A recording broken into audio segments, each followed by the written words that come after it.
Welcome to everyone. This is the Demon Network Mendelian Randomisation course. We've got a brilliant range of speakers this afternoon.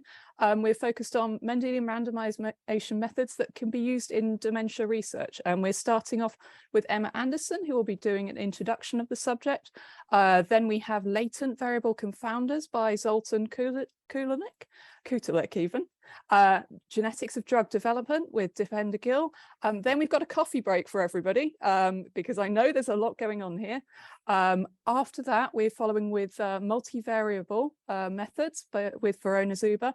And then finally, we have cis-MR using proteomics by Apostolos Gkatzionis. And then we're finishing off at 5:15. So I hope that you'll be able to join us. We've got some really great speakers. I'd like to introduce, as I said, questions at the end. Please feel free to put them in the chat as the talk is going on. So as you think of them, we'd love to have them in the chat. It is an opportunity for us all to learn. So if you do have questions, please don't feel worried about putting them forward. We'd love to hear from you.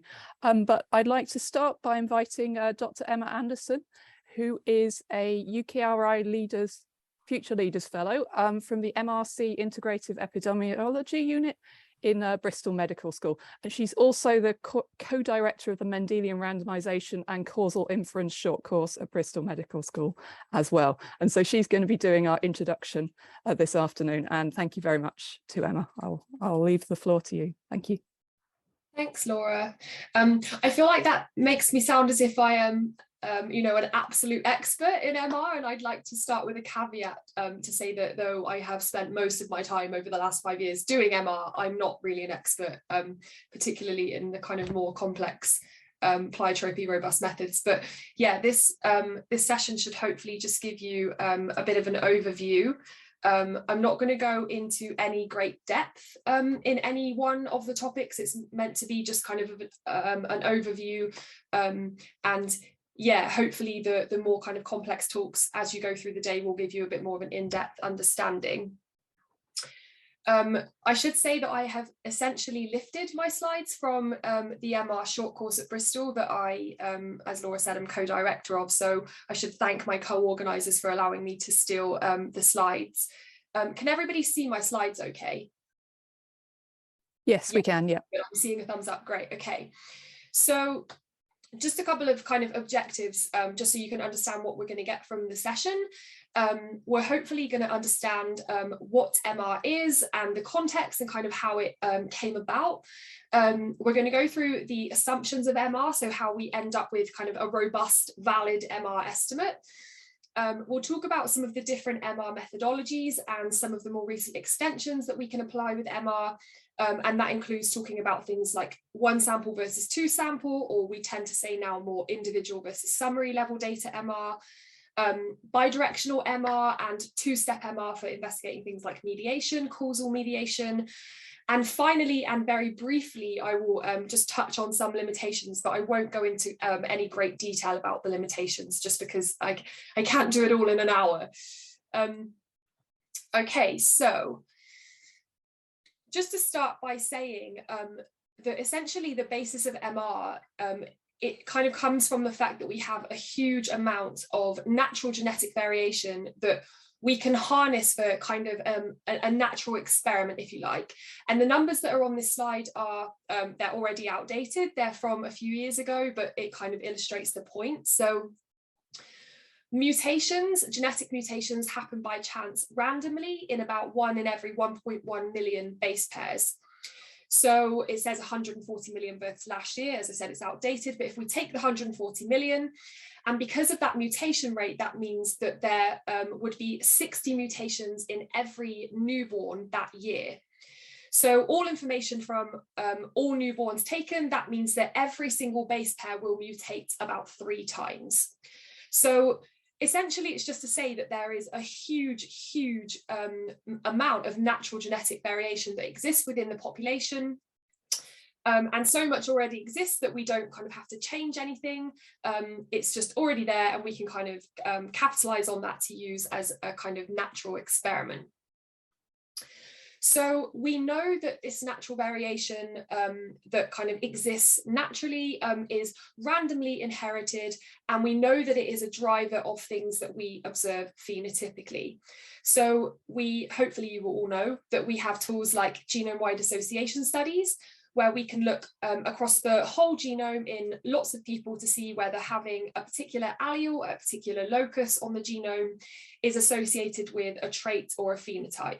So whether that's traits like height or BMI or boldness, or whether it's an increase of risk of certain diseases. So this is a dementia forum, so we know that ApoE4 increases risk of dementia by about 12-fold. You've probably, well, hopefully will have all heard of Gregor Mendel and his famous pea plant experiments. So he figured out what we now know of as the laws of inheritance. So the passing down of genes from parent to offspring. So we know that we all have 2 alleles, and we only pass down 1 at random to our offspring. And that's really important for MR, because it means that the genotype that each person is allocated at conception is random. So it therefore cannot be linked to other social or demographic or kind of lifestyle characteristics. And as you'll see later, I've got a diagram. It's kind of analogous to a randomized control trial if randomization is done successfully. So same in this instance, where we have this random allocation of alleles at conception, it kind of breaks the link between your exposure and your confounders that typically cause problems in observational epidemiology. The other kind of positive thing about this random inheritance is that nothing past the point of conception can kind of go back in time and change what variants you were allocated. So they are not affected by subsequent disease processes as your normal kind of phenotypic exposures might be.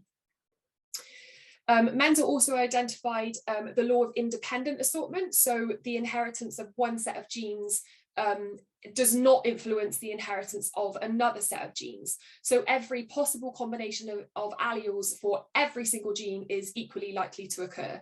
And again, this is really key for MR. So natural genetic variation is kind of randomly inherited, and that's really important, and is the reason that we're able to essentially use that variation as a tool for examining the causal effects of an exposure on an outcome or a disease. So when we examine a exposure disease association observationally, so usually you know, if we take, for example, the association between BMI and heart disease, we have all of these additional problems that we encounter. The most obvious one is confounding, and these can cause bias in the estimates that we end up with. So if we're thinking about the example of BMI and heart disease, we might have other factors like diet and physical activity and socioeconomic status that can bias the association that we are interested in capturing. And it's important to say that even if we firstly know all of the confounders, so if we knew for definite every C that existed, we still would need to be able to perfectly measure them to be able to completely eliminate bias due to confounding. So we've got problems with both unknown and residual confounding, even for the confounders that we kind of know and are able to measure. So in MR, instead of using each person's kind of measured phenotype for the exposure, we're using instead a person's genotype for the exposure as an instrument to examine the causal effect of that exposure on the outcome. So the genotype is really acting as an instrumental variable for the exposure. So if we took the BMI heart disease example, we would take genetic variants that are associated with higher BMI on average across the life course. So just as an example, we might use the FTO gene. To be able to use a genotype as a valid instrumental variable, we have to make several really important assumptions. So we're going to go through each of these in turn because it's kind of the basis of MR. So the first assumption is known as the independence assumption. And it essentially states that G is robustly associated with the exposure. So G has to cause X. The second assumption, also known as the relevance assumption, is that there is no confounding of the G-Y relationship, so the gene outcome relationship. And you might notice here that we have an arrow going from C to G. So C, we're thinking of being as, traditional confounders like we just discussed, so things like diet, physical activity, educational attainment. We know in this DAG that this cannot happen because we've already established that G is randomly allocated at conception. So in theory, nothing can affect G because it's randomly assigned. So it should never be associated with confounders. So the DAG that kind of illustrates the assumptions is kind of misleading because we, in theory, know that C cannot cause G. So there cannot be an arrow from C to G. We're actually referring to things that can confound the G-Y association. So things like population stratification, assortative mating, dynastic effects. Those are all generally quite hard to measure and control for. So we can sometimes look to see if G associates with those confounders that we think could bias our observational estimate, like educational attainment, as an indicator of whether we might have issues like population stratification kind of coming into play. So I guess I would say that you don't need to worry about what each of those terms mean at this point. So things like population stratification and assortative mating, those in and of themselves are all quite complex concepts. But just to say that we have this kind of genetic clustering that can cause confounding of the G-Y association, which is why we put this arrow from C to G, even though we know that they actually cannot cause G. The last assumption, or the third assumption, is that G must be independent of the outcome, so conditional on X and C. So G cannot be associated with your outcome through any other pathway than your exposure of interest. So this can be potentially problematic because we know that many genes have multiple functions. They can affect phenotypes through multiple different pathways. And this can cause bias in our results if this doesn't hold. So specifically here, we're talking about horizontal pleiotropy, and I'll go into a bit more detail about that later on. So essentially, we're at a point where we're saying that MR could prove as a relatively useful tool to kind of bring into our toolbox that can overcome some of the typical limitations that we encounter within observational epidemiology. It's not to say that it's kind of a fix-all. MR in and of itself has a whole suite of limitations and kind of additional concerns that observational epidemiology typically doesn't. But what it is quite helpful for overcoming is confounding. So we talked about that independent assortment and breaking the link between the confounder and your exposure, just like in a randomized control trial. It's really helpful for kind of being confident that your association isn't driven by reverse causation, which in something like dementia research, where we know we have that really long prodromal phase where you start to see changes in phenotypes, observationally that can be really problematic. So MR is a really useful tool in that sense for the dementia field. And the last problem is measurement error. So when we measure things phenotypically to do observational epidemiology, this typically comes with varying levels of measurement error. And actually, we know that we generally measure genotypes with quite high certainty. So on average, you would expect to have less bias due to measurement error in an MR framework. As I mentioned earlier, so we sometimes say that MR is almost analogous to a randomized control trial. So here's just a bit of a diagram to explain what I mean by that. So in your randomized control trial, you've got your randomization method. So you have people randomized to your intervention group or your treatment group, and people randomized to your placebo or your non-intervention group.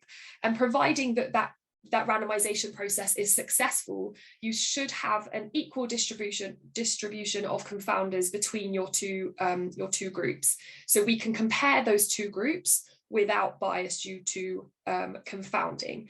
And MR is generally the same sort of process. So you have the random allocation of alleles at conception. You have people that have one allele versus people that have another allele.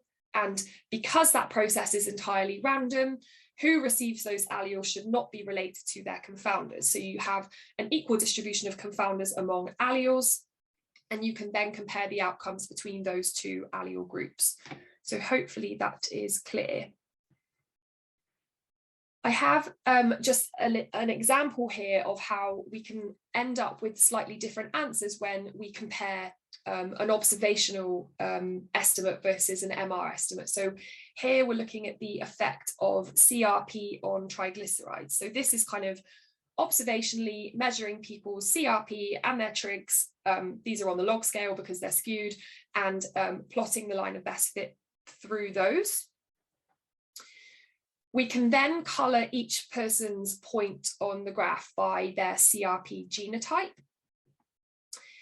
And then we can essentially look at the log triglycerides per CRP genotype. So the mean trigs per CRP genotype. We'll zoom in on that slightly because it's super, super small. We can add the standard error of means, add our fitted line and our confidence intervals. And if we zoom back out, we can see that our observational estimate is predicting that on average, as log CRP increases, trigs also increases. If we do this using the CRP genotypes, we can see that actually the association is pretty flat. If anything, it probably goes ever so slightly inverse.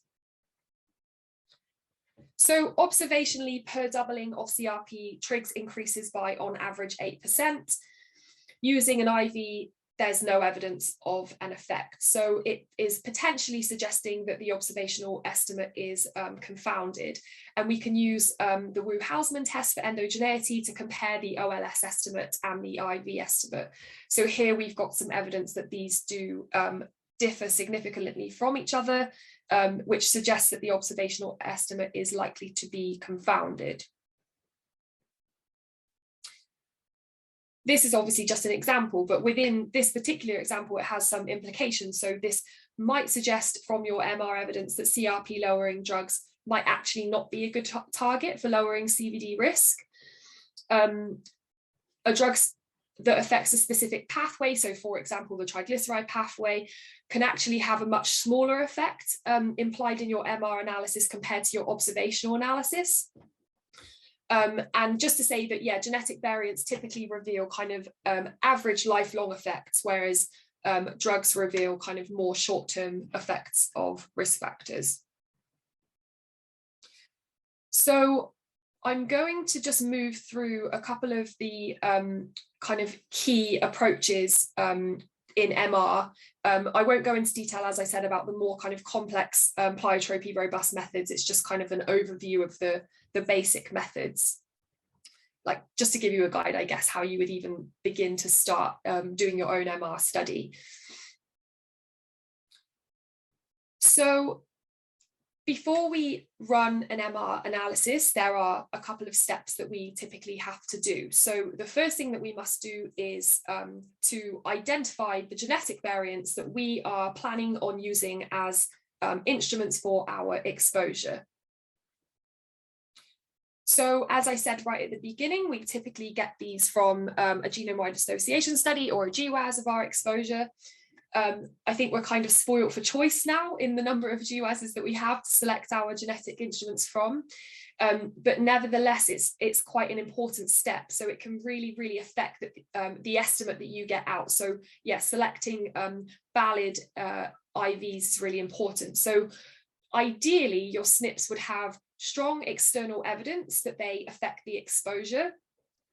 And in an ideal world, they would also have well understood functions. So well understood SNPs of kind of known effects might include SNPs in the CRP gene. So we kind of know exactly what that gene does. We know that it's very kind of proximal to the gene. It encodes for the CRP protein itself. We are very confident in the function of that gene and what it does and the kind of magnitude of the effect of that SNP on that phenotype. It's kind of more difficult, but definitely still possible to use SNPs that have known effects but less well-known functions. So things like FTO for BMI.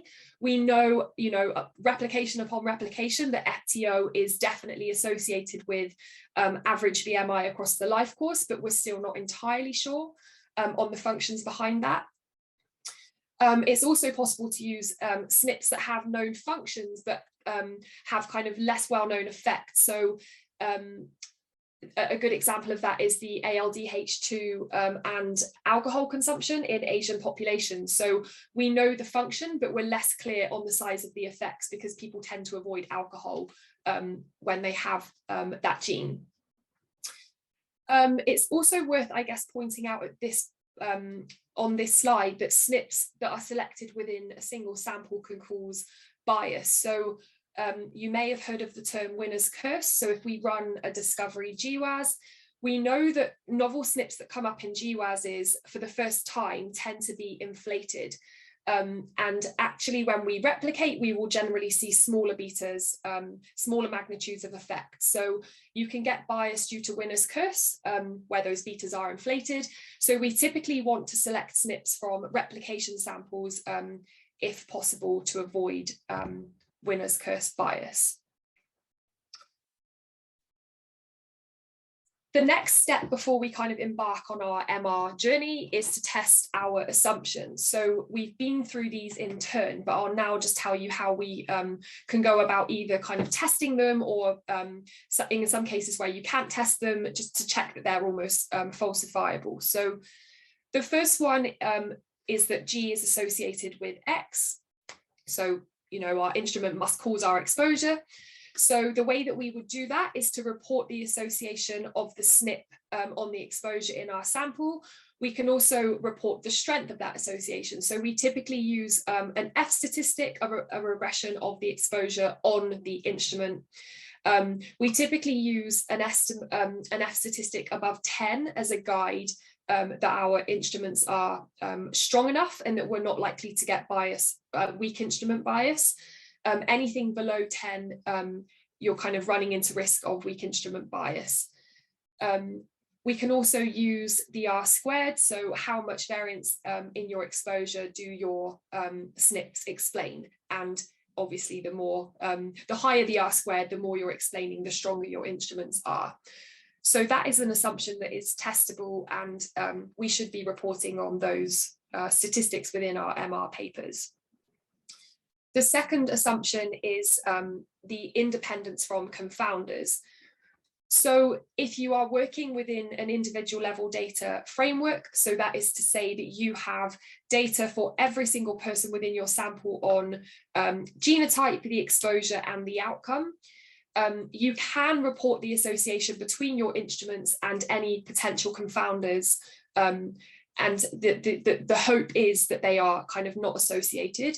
If they are, that may point to things that you might need to delve into a bit deeper, things like population stratification. It's kind of analogous to just checking the balance of confounders within your RCT. And it's just worth noting that this isn't usually possible within a summary data setting. So if we're using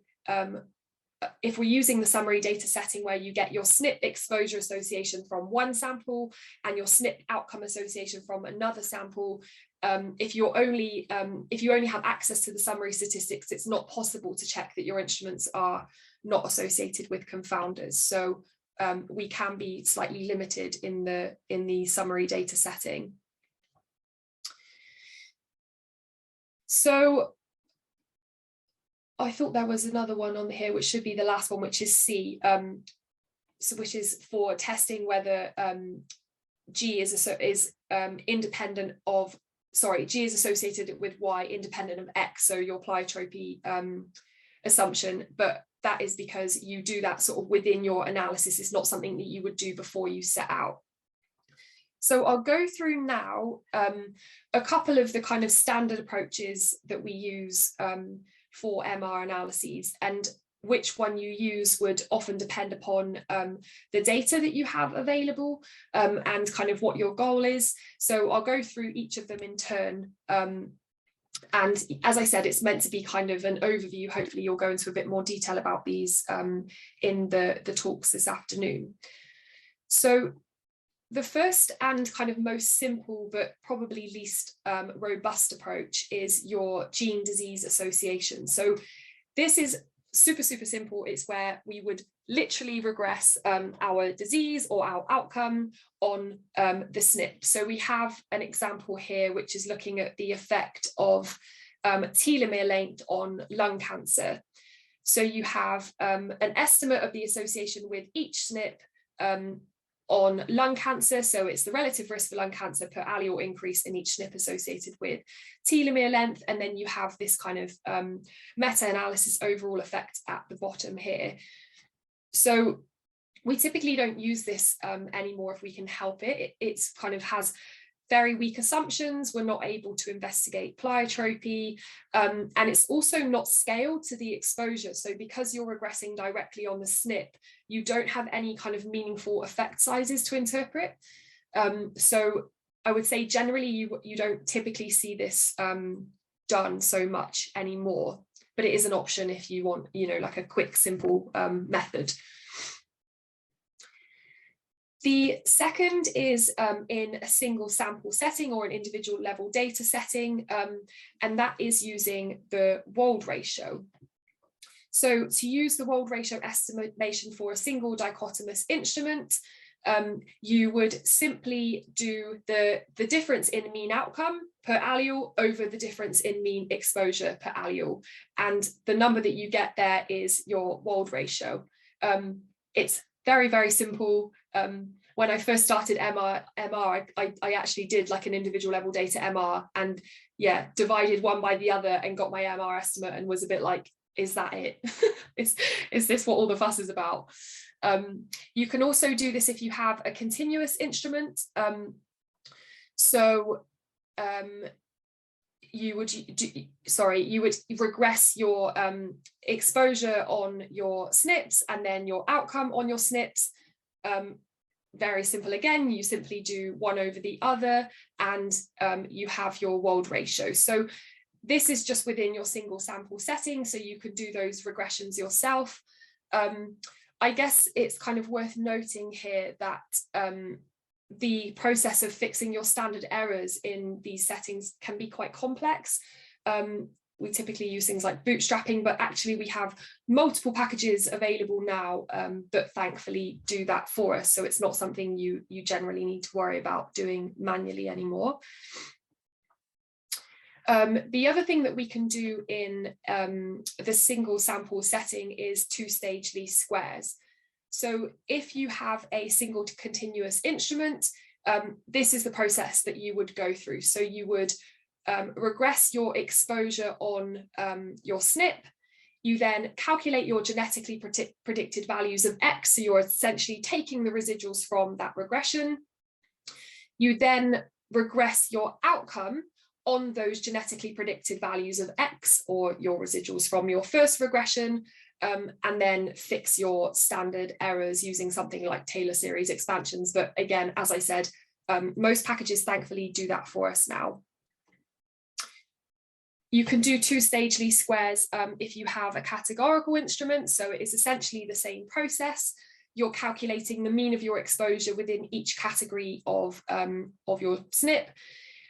You regress your outcome on those means weighted by the number of people that you have in each of your categories, and again, fix your standard errors. As most of the packages now will put all of those steps into one single process. So when you do it manually and you're kind of regressing you're regressing your exposure on your SNPs and then taking the residuals from one regression, including them in a second regression, you're underestimating your standard errors because it assumes that they are known and not estimated from another regression model. So you can do this manually, but all of the packages now, you essentially tell it what your IV is, tell it what your exposure and your outcome is, and it magically does it all for you, which is great. This slide essentially says everything that I just said. So you can either do it manually or you can use your packages. Yeah, just as an example, we've got one there in R, which is IV regress. I think we also have IV reg in Stata as well now, which does exactly the same thing. I've just put a couple of alternative single sample methods here to deal with different kinds of problems. I'm not going to go into them in detail, but there is a reference here if you're interested that goes into much more detail. So you've got generalized method of moments, which is robust to heteroscedasticity. We've got limal for if you have weak instruments, and we've got structural mean models if you've got ratio outcomes. But yeah, do check out Tom's paper on that if you are interested in those, because it's great.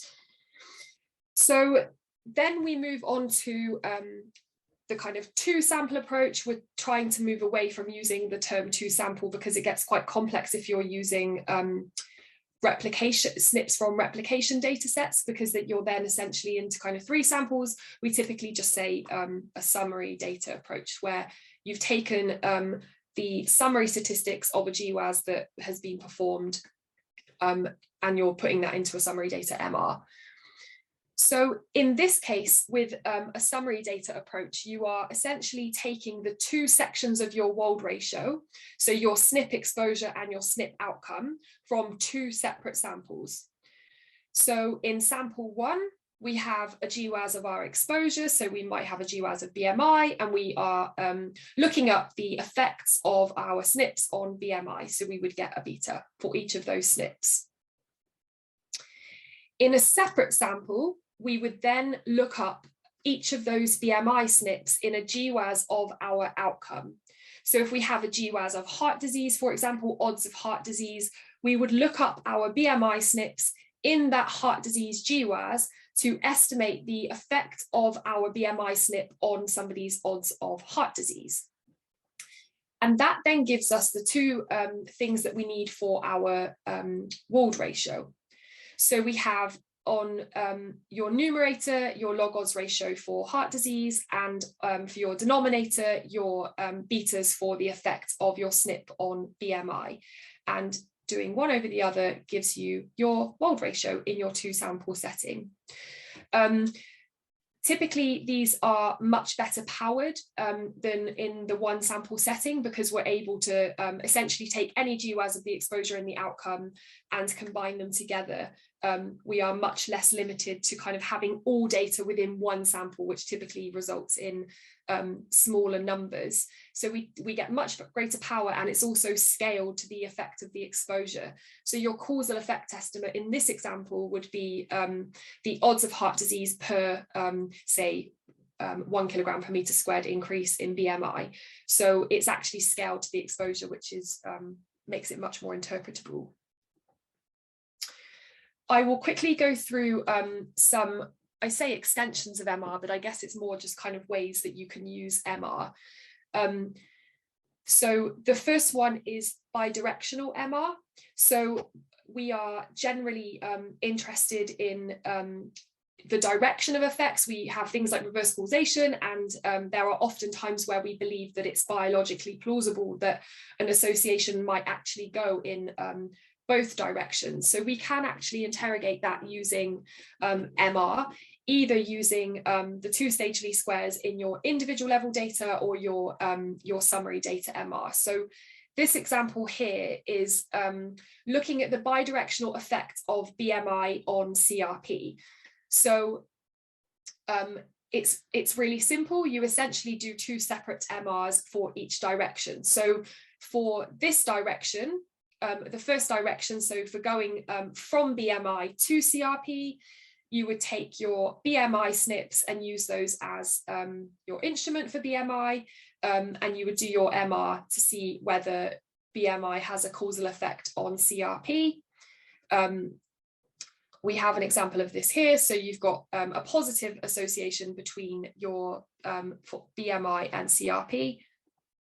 You then flip it round and do literally the same thing, but in the other direction. So you're taking your CERP SNP, so your instrument for your what was previously your outcome, to now make it the exposure. So you've got your CRP SNP instrumenting CRP to look at the causal effect of CRP on BMI. And here we have a positive effect of CRP on BMI. So we can see in this example that there is potentially evidence of a bidirectional effect. Other extensions, which I won't go into detail with, but it's just to kind of highlight that they exist, is two-step MR. So that's mainly used for mediation analysis. So if we want to know whether the relationship between an exposure and an outcome is mediated by a particular variable, we can use two-step MR. It's been extended frequently to epigenetic epidemiology, and Caroline's paper outlines that really nicely. The other extension that we have is the gene-environment interaction. So testing whether the effect of a genetic instrument on an outcome differs for different levels of the exposure. So the example that we have written here is SNPs on CRONA5, which is a gene for smoking heaviness, should only have an effect on any given outcome in individuals who do smoke. So you would see an effect of CRONA5 on the outcome within your stratified exposure of smoking, and you'd only see it within the smoking group. There is a summary table here. I won't go through, but it's essentially just to kind of give you the take-home messages for each of those methods and when you might use them. So I guess broadly just to say that if you have everything measured on everybody within the same sample, then you're likely to be able to do your individual level MR. If you don't, then you're looking at a two-sample MR if you're using the kind of summary data.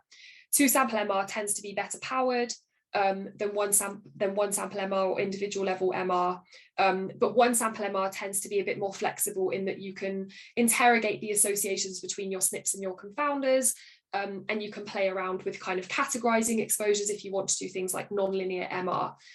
Whereas with two-sample MR, you really are restricted to, you know, whatever the authors of the GWAS have done.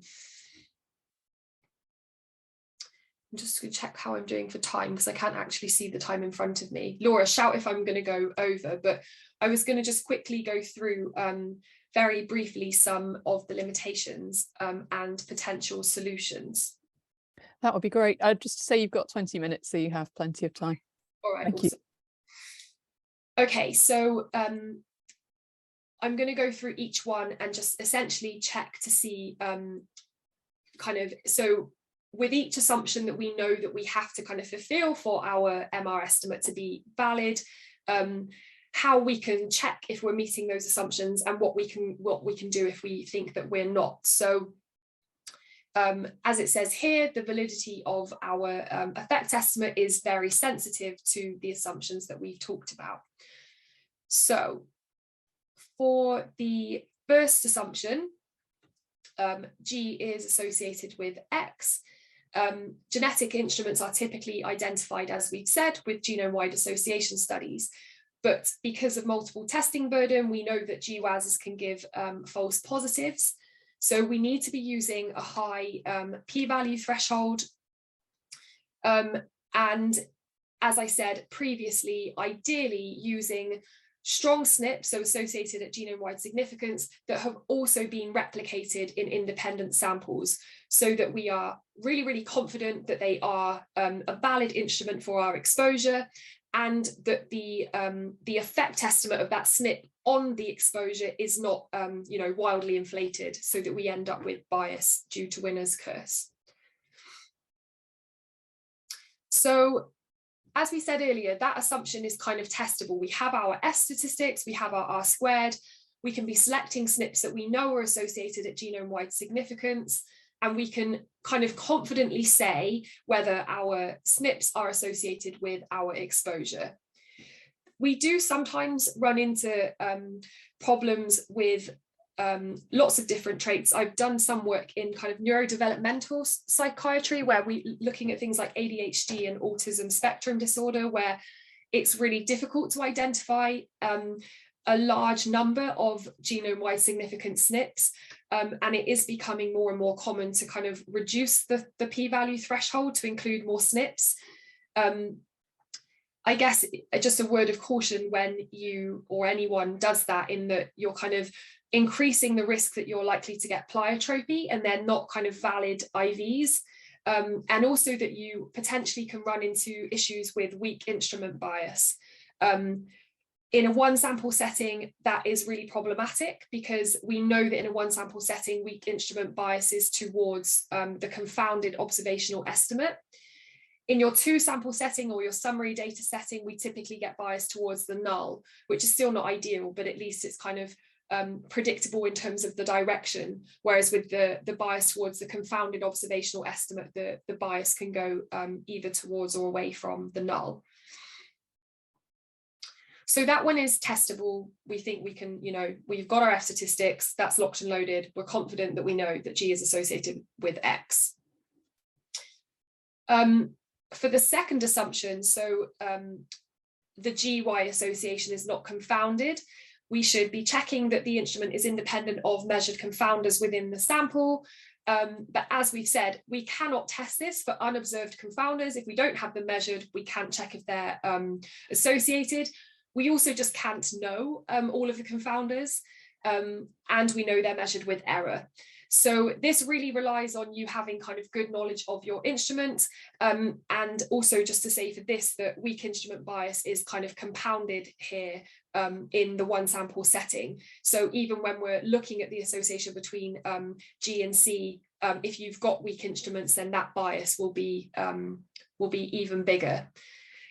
Again, we cannot check this in the two sample setting. So this one we would say is not testable, but it's falsifiable. If you're kind of in your individual level setting and you've ran all of your regressions and you can't see any associations with your confounders, we can be confident that G is not associated with C. The last assumption, G is independent of Y given X. You might think that we should be able to essentially adjust our gene outcome association for X to see if it is independent of Y given X, but unfortunately we can't do that, because as you can see from the DAG in front of you, X is a collider of C and G. So if we did a regression where we adjusted for X, we would likely get collider bias if we have any measurement error on X, and that will result in a residual association. So that is not a reliable way to test the association and test whether we are likely to have bias due to pleiotropy. We can instead use a whole suite of pleiotropy robust methods, which you'll hear more about in the talks this afternoon, hopefully. So again, the third assumption, untestable but falsifiable. So I wanted to just flag that there are kind of a whole host of limitations that I've not gone into any great detail in, just purely because I don't have the time. But it's really worth reading up about them if you are planning on going, and doing your own MR. But I wanted to just delve a little bit deeper into what we mean by pleiotropy. So I mentioned right at the start that we know that genes have multiple functions, and we know that they can affect traits via multiple pathways. So horizontal pleiotropy is the thing that we are essentially worried about. So it causes genetic confounding, and it is where you have an effect of your gene on your outcome that is not going through your exposure. So there's this kind of additional confounded path. You may also come across the term vertical pleiotropy, and that is essentially not a problem. So it's where traits kind of sit on the same causal pathway. So if you had FTO affecting, say, I don't know, dietary intake or appetite, for example, that then went on to affect BMI, that then went on to affect heart disease, that wouldn't be a problem. That would be called vertical pleiotropy. It's almost like a mediation pathway. We're still going via our exposure. It's just the reason that your SNP is associated with BMI is because it's kind of operated through that appetite axis. So vertical pleiotropy we don't worry about. Horizontal pleiotropy is the thing that we are concerned about, where it's not going via your exposure. Here's an example. This is essentially what I was just saying. So if we've got a gene that is coding for some MRA, which we know encodes a protein that goes on to affect body mass index, and we think body mass index increases risk of cardiovascular disease. So we've got our typical confounders that we would have problems with in an observational setting. We then have this additional path. So gene A also encodes for a protein that affects diet or appetite, that independently affects cardiovascular disease, say through cholesterol intake, that doesn't operate via BMI. So there's this independent pathway from your gene through intake of more cholesterol through to CVD that does not go via body mass index. That is horizontal pleiotropy and will cause bias. You also have a problem if you have a gene that is in linkage disequilibrium or LD with the instrument that you are using. So if you have genes that are very highly correlated, you can have pleiotropy. So gene A and gene B are really highly correlated. Gene B affects a protein that codes for CRP, which we know has an effect on CVD independent of BMI. Hopefully that kind of clearly illustrates what pleiotropy is. How we go about addressing pleiotropy, I guess the kind of gold standard is that we know exactly what our genetic instrument is doing. So that comes back to selecting instruments of known functions. I feel like potentially the more and more we do MR with complex traits, the less and less we actually know about the genes that we are putting into MRs. We know their effects, but we don't know their functions, which kind of limits our confidence in there not being any bias due to pleiotropy. So whenever we use CRP, we feel kind of quite confident that there's no pleiotropy. If we're doing an MR of educational attainment, we are typically much more concerned about pleiotropy. There's a whole host of pleiotropy robust methods. We have MR-EGR. It says more later, I apologize for that, it's because it's from the MR short course. But we can use that in the 2-sample MR context.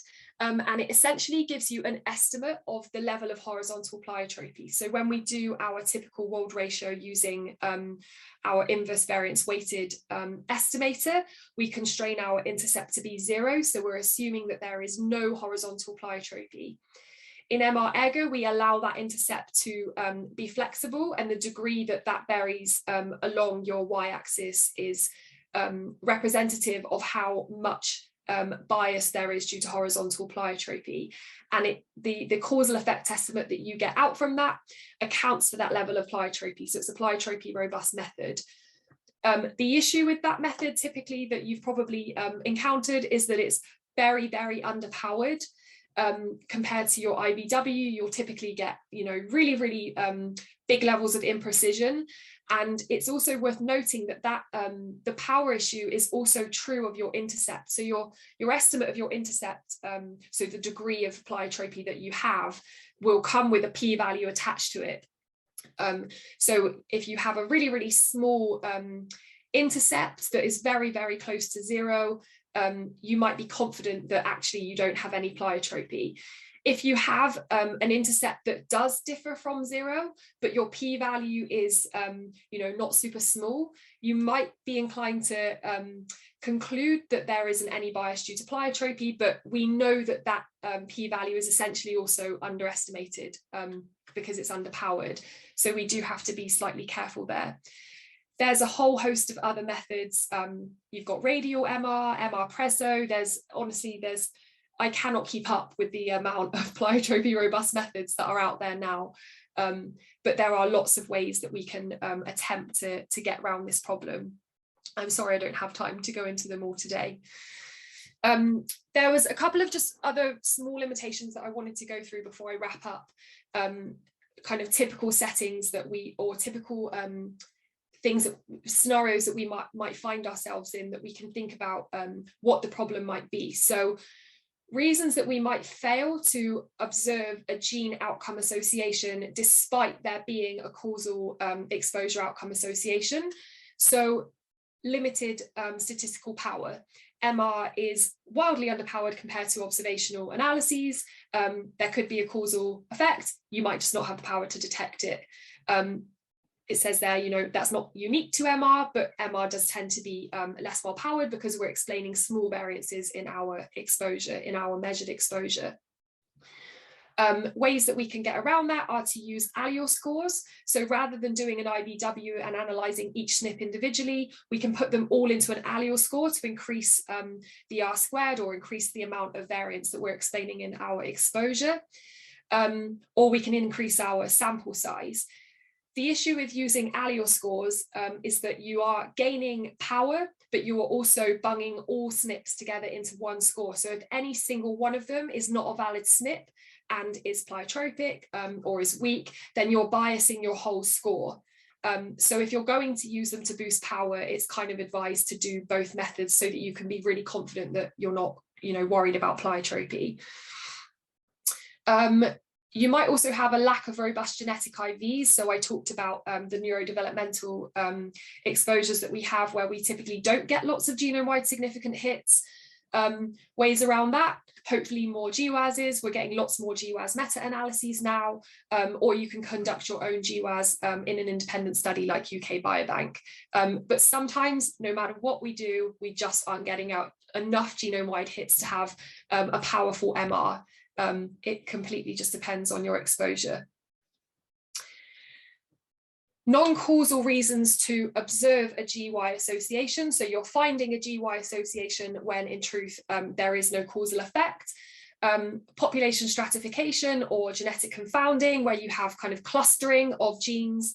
A way around that is to restrict to homogeneous populations. So we, most of the GWASs now that we have available, unfortunately, tend to be restricted to kind of white European populations to eliminate genetic confounding. We are starting to see more GWASs coming through in non-white European populations. But the reason for that is to try to make your population as homogeneous as possible and remove the possibility of genetic confounding.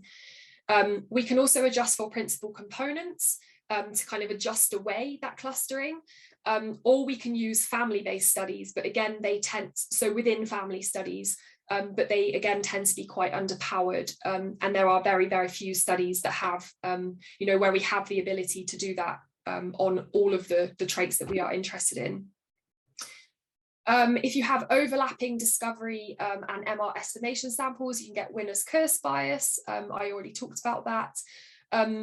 Overlapping samples is problematic. I think Laura said there was a question about this submitted before the course today. So overlapping samples is problematic and tends to bias your estimate towards the confounded observational estimate.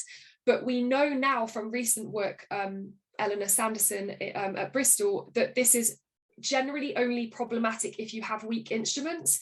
We're becoming less and less worried about sample overlap if we have strong instruments, which is just like music to my ears, because it was the bane of my life, because everything includes UK Biobank. But essentially the message now is that if you're dealing with strong instruments, then it's probably not the biggest thing you should be worrying about in your MR. The other reason that we might observe a GY association when there isn't one is pleiotropy. We've gone over that in a bit more detail. Use your pleiotropy robust methods. Okay, I think I'm on time. So in summary, genetic instruments can be used as proxies for modifiable exposures of interest through MR to improve causal inference. I think I'd just like to stress that they are MR is like a tool that you can add to your box, and is not like a panacea to all of our epidemiological problems. The more I work with MR, the more I realize that in and of itself, it's just as problematic and riddled with limitations as observational epi. But hopefully we, come back to triangulation using lots of different methods. We can hopefully arrive at an answer that we are confident in. Various different approaches are available with different strengths and limitations. It just depends on the data that you've got available. And MR can validate known associations, provide evidence against observational studies where we kind of thought we knew the answer, but MR has revealed that actually maybe that was kind of biased, and also reveal kind of new novel causal risk factors or potential causal pathways. I've got a reference list here just for anybody that is interested, but yeah, just to say kind of thanks to everybody for listening, and also thanks for to the MR short course organisers for letting me steal these slides. Thank you. I'll try and stop sharing if I can. So it's my great pleasure to introduce our first advanced method speaker of the afternoon, Zoltan Kutalik, who is an associate professor at the University of Lausanne in Switzerland, where he's head of the statistical genetics group. He's also an honorary senior lecturer at the University of Exeter. His main research focuses on developing statistical methods that integrate different types of omics data to better try and understand the genetics of complex traits, including dementia. A notable example recently has been his development of the latent heritable confounder Mendelian randomisation method, which I believe he's going to mention about today. He's published over 200 peer-reviewed articles, including in some of the big Nature papers, and he's cited at least 48,000 times. So it's my pleasure to welcome you, Zoltan. I hope you can share your screen okay. Yes, thanks a lot for the introduction. I hope you can see my screen, full screen. Yes, we can. Excellent. So thanks a lot. Today I will talk about the latent heritable confounder Mendelian randomization, or in short LHC-MR. I have to point out that this is the work of two brilliant PhD students, Lisa Dars and Mounier. Nino is currently in Exeter as a postdoc. So all what I'm going to show to you is really their work and not mine. Let me just see if I can just. So this LHC-MR, later on we realized that this abbreviation is probably not the best chosen, because if you Google search for it, there are many other web pages coming up which are far more famous than our method. But I will talk to you much more about this method today. What's on menu for today is you already had a brilliant introduction by Emma about MR in general. Of course, each of us introduces MR slightly bit differently, so I will just maybe nuance a few things which would be very important or geared toward what I'm going to present to you now. To kick off is, of course, the motivation between about differences of correlation, genetic correlation, causation. These are the terms you hear very often, and you might wonder how do they relate to each other. So I will very briefly shed some light on this. Then I will have probably just a minute summary of Mendelian randomization, just the basics which are needed for the continuation. And as you are pretty much used to, any MR talk is very quickly getting to the problems with MR. So MR is a great method, but it's just as bad as any other method probably, but it has different assumptions and it has different weaknesses. So I will, of course, focus on the problems, and the central problem, which I will talk about today, is correlated pleiotropy. And I will go into it in more details, show what kind of structural equation model we drew and drafted it in order to assess correlated pleiotropy and account for. I will show you how this model can be translated into association summary statistics that we already discussed quite a bit so far. And I will show you some simulation results and real data applications when we apply such a model fitted to association summary statistics.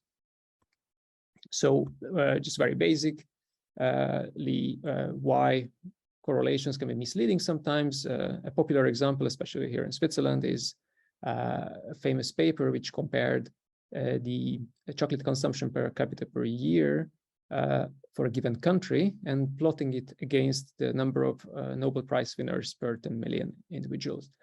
And you can see that there's a very strong correlation of almost 0.8, of course, depending on which countries you're using to calculate this correlation for. And of course, I'm using this example very often in teaching, also here in Switzerland, because Switzerland is topping both categories.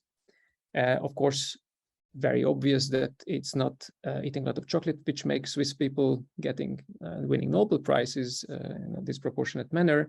So correlation is really not causation, but there's a very strong confounder, namely the GDP of the country, which is basically countries with higher GDP, of course, can invest more into education and research, which is the main determinant, of course, of Nobel Prize winnings. And at the same time, countries that have, people with more means, they can buy more chocolate and disproportionately high numbers as opposed to countries with lower income. So that's why the two are correlated, but there is no causal relationship between them. Of course, when you have other variables, other pairs of variables, you can have very different scenarios. For example, BMI and diabetes, it's one of the best known examples of true causal relationship, whereas in the end, really truly reducing BMI would lead to reduced prevalence in diabetes. Similar examples of BMI physical activity, which is a bidirectional causal relationship, where physical activity, the more physical activity you do, of course, it reduces BMI, but the higher the BMI is, the less physical activity you do. So this is a vicious circle. While when we look at, for example, BMI and education level, these are very tricky ones where probably there can be bidirectional causal relationship between two. At least Mendelian randomization studies have shown causal effects in both directions. Probably some of them are wrongly, incorrectly conducted. And at the same time, there is surely many traits which are related to socioeconomic status are very serious confounders of such relationship. So when you just look at two traits, you can observe correlations, and those correlations can be induced either by a unidirectional or bidirectional causation, or several different confounders, or all of them at the same time. So in this very simplified model, I'm just assuming one single confounder, two traits of interest, and also I'm simplifying live by assuming a single unidirectional causal effect from X to Y, but also a confounder effect. And all of these, so both X, Y, and the confounder have genetic components and environmental components, all of them. So if we look what correlation really means, the correlation between these two variables are dictated by the causal effect and by the strength of the confounder effect. Of course, if you have multiple confounders, you just sum up many of these product terms. And sorry, there's a typo here, it should be QY.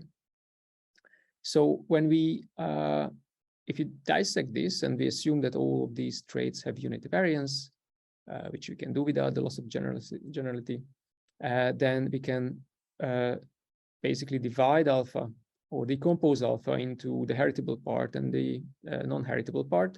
And so always, of course, the sum of those two variances equals to 1 because the variance of X equals to 1. And the same about U, will have the heritable and non-heritable part, which sum up to 1.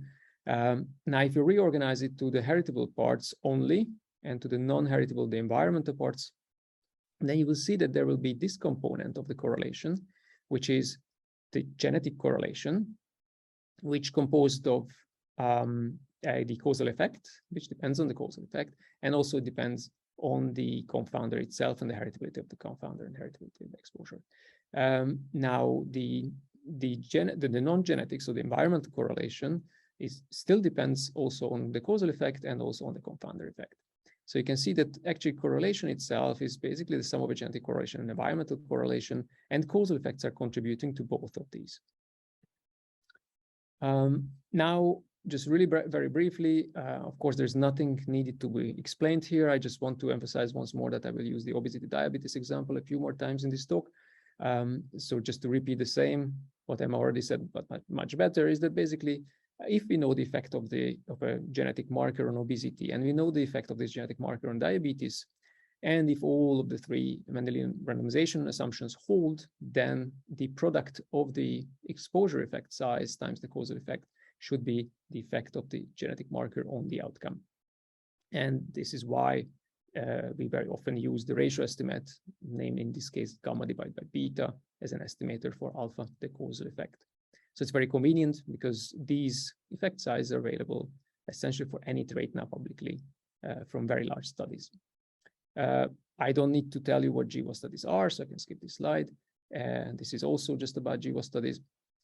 So what we can use from GWAS studies is we select a set of markers which are associated with the exposure, and we are examining the effect of these markers on the exposure and on the outcome.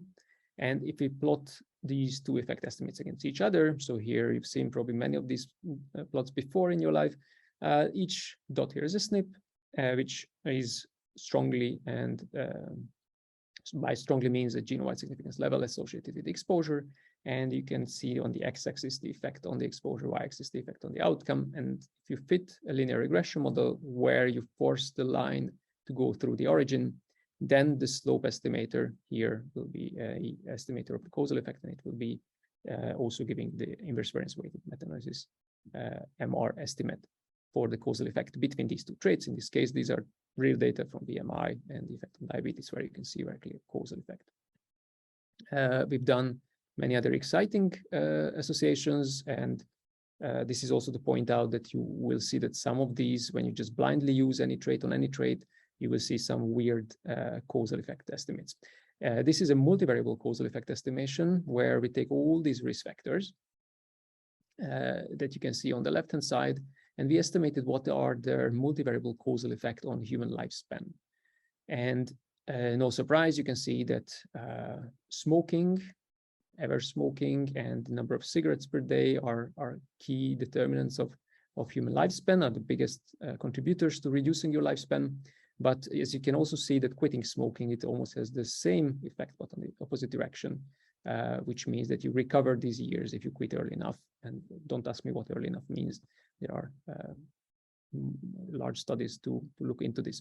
MR can't tell you temporary effects. While if you see on the other side, what is improving your health, your lifespan, is education and college degree. These have the strongest beneficial effect, apart from quitting smoking if you already smoke. And the good cholesterol levels are also increasing, and all the rest, as expected, developing any kind of diseases or bad biomarkers will decrease your lifespan. So that's not so unexpected. But what's interesting is that we can really get a quite accurate estimation of the impact of these factors on lifespan, thanks to MR. And for example, this way you can see that every extra year you spend in education, you gain it back in life because you live roughly as much longer, as much time you spent in addition in education. And every extra kilogram in weight that you carry all your life, it reduces lifespan by about 2 months.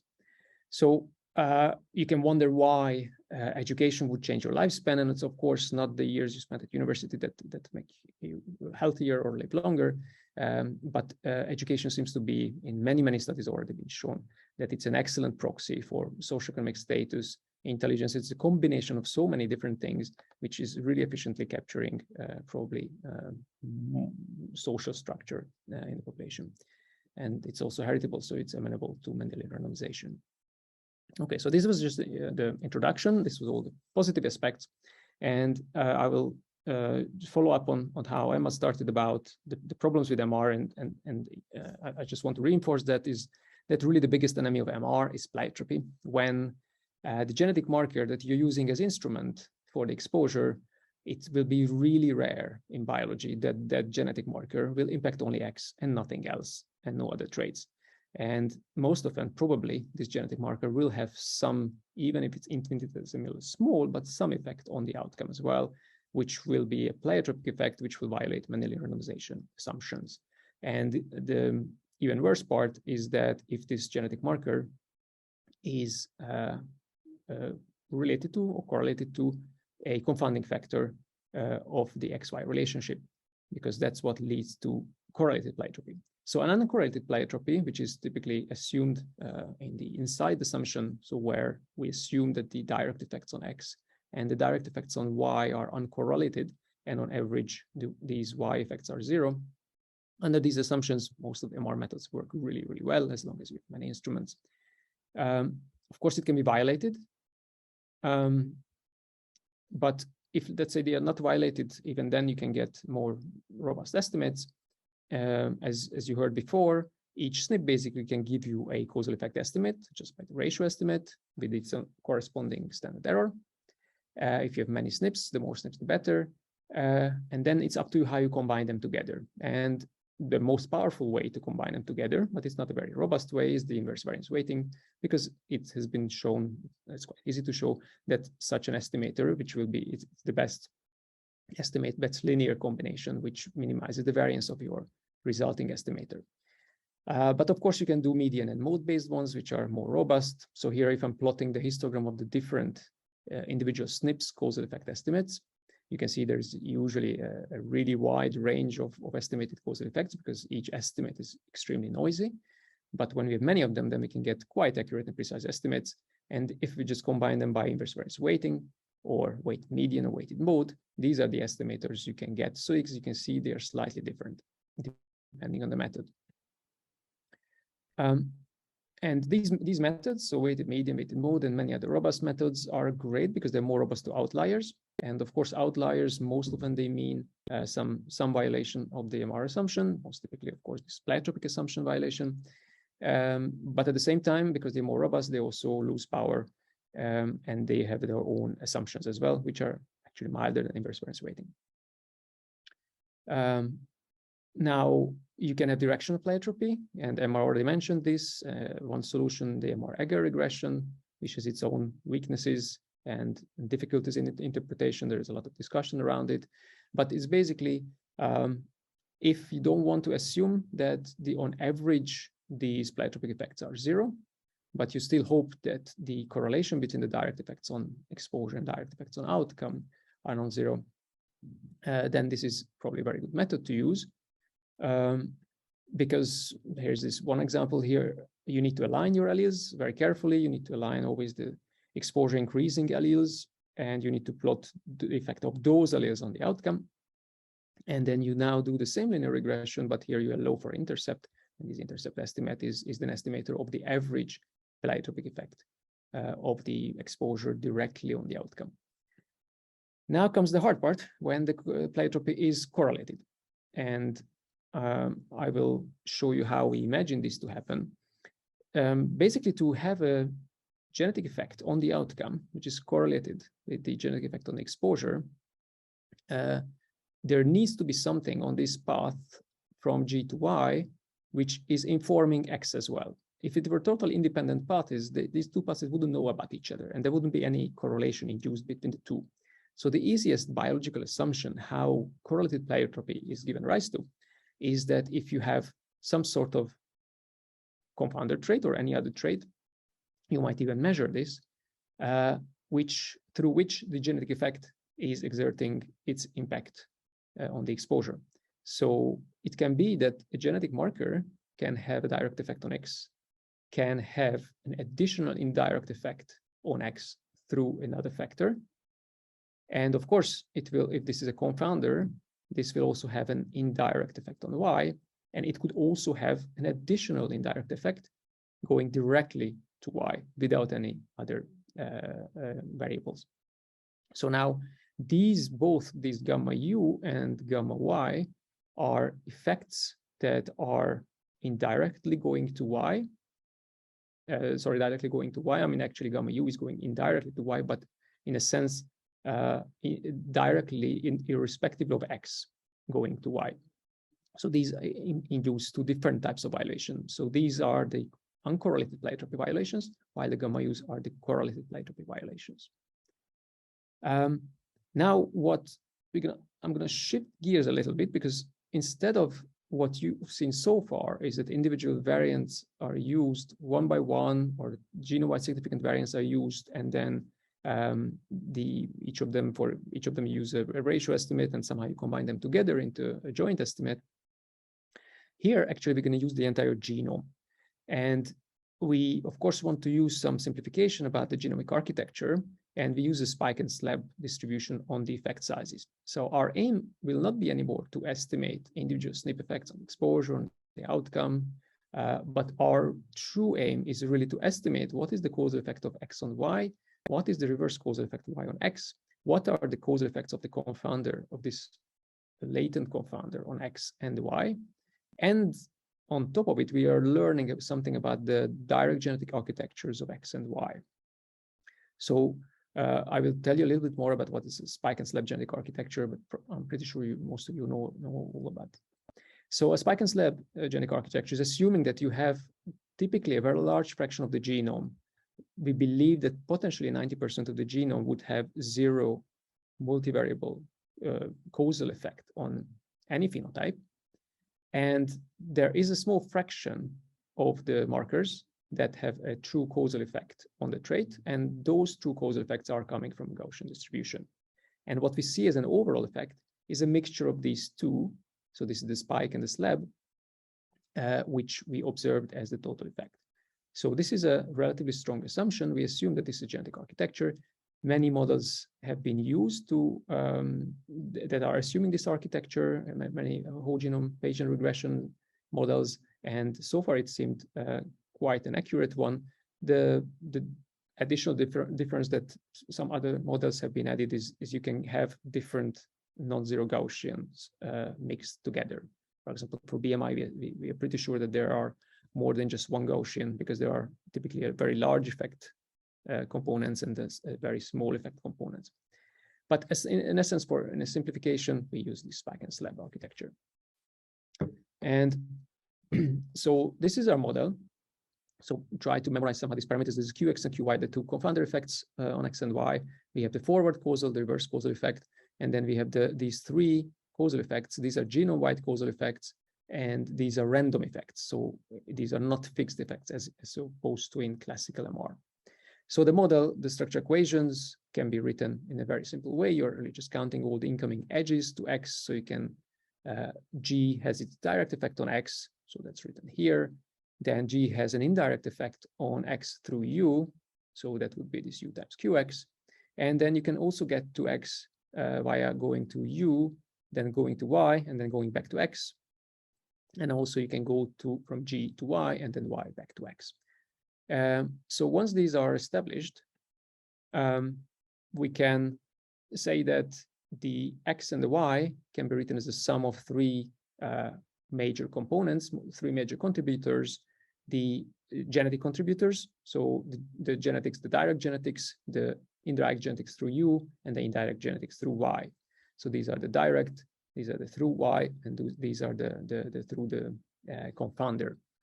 And essentially, that's our model. And the next step would be just to figure out what would be a marginal association summary statistic, which we are all familiar with, and we can download it from any trait, for example, from the Neil lab, from the GWAS catalog, and from many sources. How do we get from such a model to marginal effects? Basically, bivariate marginal effects, because we have effects for every SNP on X and every SNP on Y. So you probably realize that this nuance in the terms that you can have the multivariable causal effect, which is really the true effect of the SNP on the trait, and the marginal effect is really in a univariable regression where you only regress this SNP alone on the outcome, ignoring the impact of all the other SNPs. So the summary statistics we get, so I'm apologizing in advance. There are the next probably 5 slides. There will be some equations on them, but bear with me, I will try to explain them afterwards also in case those for people who are not statisticians or mathematicians. So if we started with those very general models, we have all the model parameters, and we know how X and Y depend on the genetic effects and the different parameters of the confounder effects and the bidirectional causal effects. Then moving to marginal effects is simply representing a multiplication of this phenotype by the genotype vector of a given marker. So for SNP-K, the effect of the SNP-K on phenotype X is simply the phenotype X times the transpose of this genotype for SNP-K. divided by n. So we need to just multiply every term here with that. And I'm going to show you only for the U term for simplicity and for sake of time, that if we multiply this with the genetic vector data for SNP-K, then what trick we can use is that we can regroup the terms. And actually, this part here is nothing else than the local genetic correlation. So essentially, this is just a list of correlations between SNP-K and all the other SNPs in that region. So that brings us to actually each of these terms are simply correlation vectors times these true underlying multivariable causal effects on U, X, and Y. And just as a reminder, these gammas were already a mixture, a spike and slab distribution, a mixture of a Gaussian and a distribution just centered on 0. As a reminder, or basically just an outlook for people who are familiar with LD score regression, the LD scores in the LD score regression are nothing else than this rho k transpose rho k, so the sum of the element squares in this vector. So you can feel that actually what we are trying to do here is basically combining together LD score regression and causal inference. So the effect themselves, and for simplification, I just call these Gk transpose G times gamma U as ZKU, ZKX, and ZKY. So this is really these SNP effects are decomposed into 3 different SNP effects. And as you remember, these effects were actually an LD vector times the multivariable effects, which we assume to have a certain distribution. And the error can be also very simply written as a Gaussian. I will not go into details. So really just this rho k is just imagine that for a fixed SNP, this is just this row here, which represents the correlations between the SNP and the other SNPs in the region. So what does it really mean? We need to somehow get the probability density function of these in order to be able to apply maximum likelihood estimation, because these are known, but the distribution of these factors are not known. So these variables are a product of a sum of product of essentially 3 random variables. And to cut the long story short, in the interest of time, these gammas are really just, you can see that typically true causal effects are really sparse in the genome. These are the local correlations with SNP-K, how SNP-K correlates with the other SNPs. So this is position K, this is high correlation is 1 with itself, but of course it can have high correlation with other SNPs nearby. And when you calculate the product between these two, you will have most of them are 0, because whenever either of these vectors were 0, it will be 0, and there will be really few non-zero effects that will be summed up eventually, and that will be ZK. Now the problem is that the distribution of such a random variable is unknown, and it's not analytically tractable. As a trick, what we do is that we model these local correlations. So this is how one looks. I just pulled out one random SNP, and I look at the UK 10K data, and I calculated the correlation between that SNPs and all the SNPs, 2,500 SNPs up and downstream from this. And you can see that this is the correlation with itself, and you can see there are many other highly correlated SNPs, some negative correlations, and of course the majority of the correlations are around 0. And we can model this as a mixture, again, a mixture of Gaussian, where we know that it has 2 components. One component is clearly just the one which comes from the noise. So in reality, the effect, the correlation is 0, but since we measured it in a finite sample, we will have a variance of 1 divided by the reference panel size. So that's the green distribution here, which is representing the 0 effects. And then there is the other distribution, which is representing the non-zero effects, which are shown in the black here. And what we observe here is a mixture of these 2 distributions. So with this small assumption, then the ZK can be turned into a product of a Bernoulli and the product of 2 normals. And the PDF of this is a modified Bessel function of the second kind. The PDF function is quite complicated and is not tractable. So now this will be the last analytical trick that I'm going to show you, and I promise afterwards I stop. Something which comes very handy is switching from probability density function to characteristic function. And basically, if you do all these tricks, then the function, the PDF function will be tractable. I will skip these slides. And what it boils down is that we can model these bivariate marginal effects as essentially a mixture of three distributions. And these are actually giving rise to three slopes when you look at the exposure versus outcome effects. One slope will correspond to the confounder. Another slope will correspond to the true causal effect, and you can have a third slope, which will correspond to the inverse of the reverse causal effect. And all what we do really with this maximum likelihood estimation is we're trying to separate these clouds of points and fitting lines to those. So in our simulations, we try to make many different simulation settings. We added different confounder strength.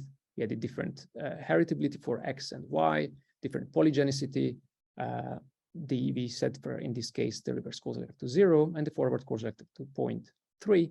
And you can see that our method can recover quite well this, while other methods, here just a list of a few of them, they have trouble identifying it. And in this case, it's because of power issues. So the first observation is that this method is already more powerful than many other MR methods, when some of them are not even identifying a single SNP for the exposure associated at the genome-wide significance level. Then we can have other settings where we have, for example, zero causal effect from X to Y, and you can see there's a slight overestimation for many MR methods when there is a confounder. And then we can make it more extreme. We can add a large confounder effect. In that case, in this case, we added opposite QX and QY signs, and as a consequence, the most methods underestimate the true causal effect because they are confused by this additional negative opposite sign confounder. You can add a negative reverse causal effect, which will have a similar impact, will cause most methods to underestimate the true causal effect. So you can see you can fool many MR methods in different ways to different extent by different violations. And of course, it's not fair because we simulated the data under the assumptions of our own model. And I have a few supplementary slides if you want to see that if we violate our own assumptions, that it's still quite resilient, our method to these violations. But let's see some real data applications in the remaining few minutes. So we essentially use the UK Biobank, and because it has many summary statistics available, and we wanted to see, first of all, how well can our model recapitulate genetic correlation. It's not difficult to show that in this model, if this is the true underlying model, then genetic correlation can be expressed very simply as a function of a couple of our model covariates, model parameters, for example, forward causal effect, reverse causal effect, confounder effects, heritabilities, direct heritabilities of X on Y. And this is how it looks. We recover them pretty well. Of course, there can be discrepancies, and discrepancies mean that probably our model is not true in a sense that maybe we have more confounders, multiple confounders of different signs, and so on and so forth. So there can be different violations that may lead to discrepancies between LD-score regression and our estimation. So our estimation is not replacing the LD-score regression. LD-score regression is more accurately estimating genetic correlation. Ours is that if this model holds, then we can also, as a side effect, we can also estimate genetic correlation. Here's a summary of the results in a heat map, where you can see we looked at 13 traits as exposure, and we asked their impact on themselves. Basically, the outcome is a 13 by 13 table.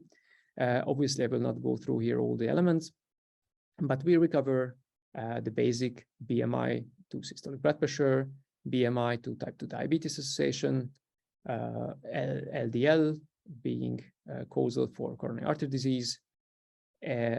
What many studies have found very interestingly, the beneficial effect of education on reducing risk for coronary artery disease, for diabetes, reducing even the probability of smoking, which has been also known, and increasing the healthy cholesterol level.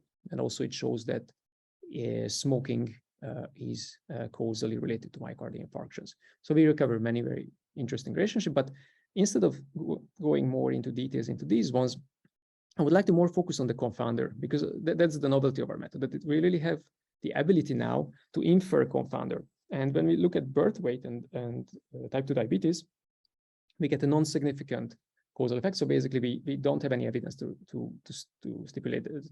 state that there is a causal effect between birth weight and type 2 diabetes, but our model identifies a confounder, which is a positive effect both on birth weight and on type 2 diabetes. And we went on further, and we asked how about if we check now many hundreds of traits and we estimate those traits' causal effect on both birth weight and type 2 diabetes, and to be able to see some potential confounders that have a significant causal effect on both of the traits that can be potential confounders. In this case, we managed to identify many obesity-related traits that can be confounding these ones, and obviously these must be parental obesity and not the offspring obesity, which might impact birth weight and offspring type 2 diabetes at the same time. We had a few more examples, for example, for HDL, impact on systolic blood pressure, which our method shows a negative causal effect. So the healthy cholesterol is decreasing systolic blood pressure, and with a positive confounder that we identified. And luckily, there was already a paper which showed that alcohol consumption has an impact, positive impact, both on HDL and systolic blood pressure. So that's a potential candidate as a confounder.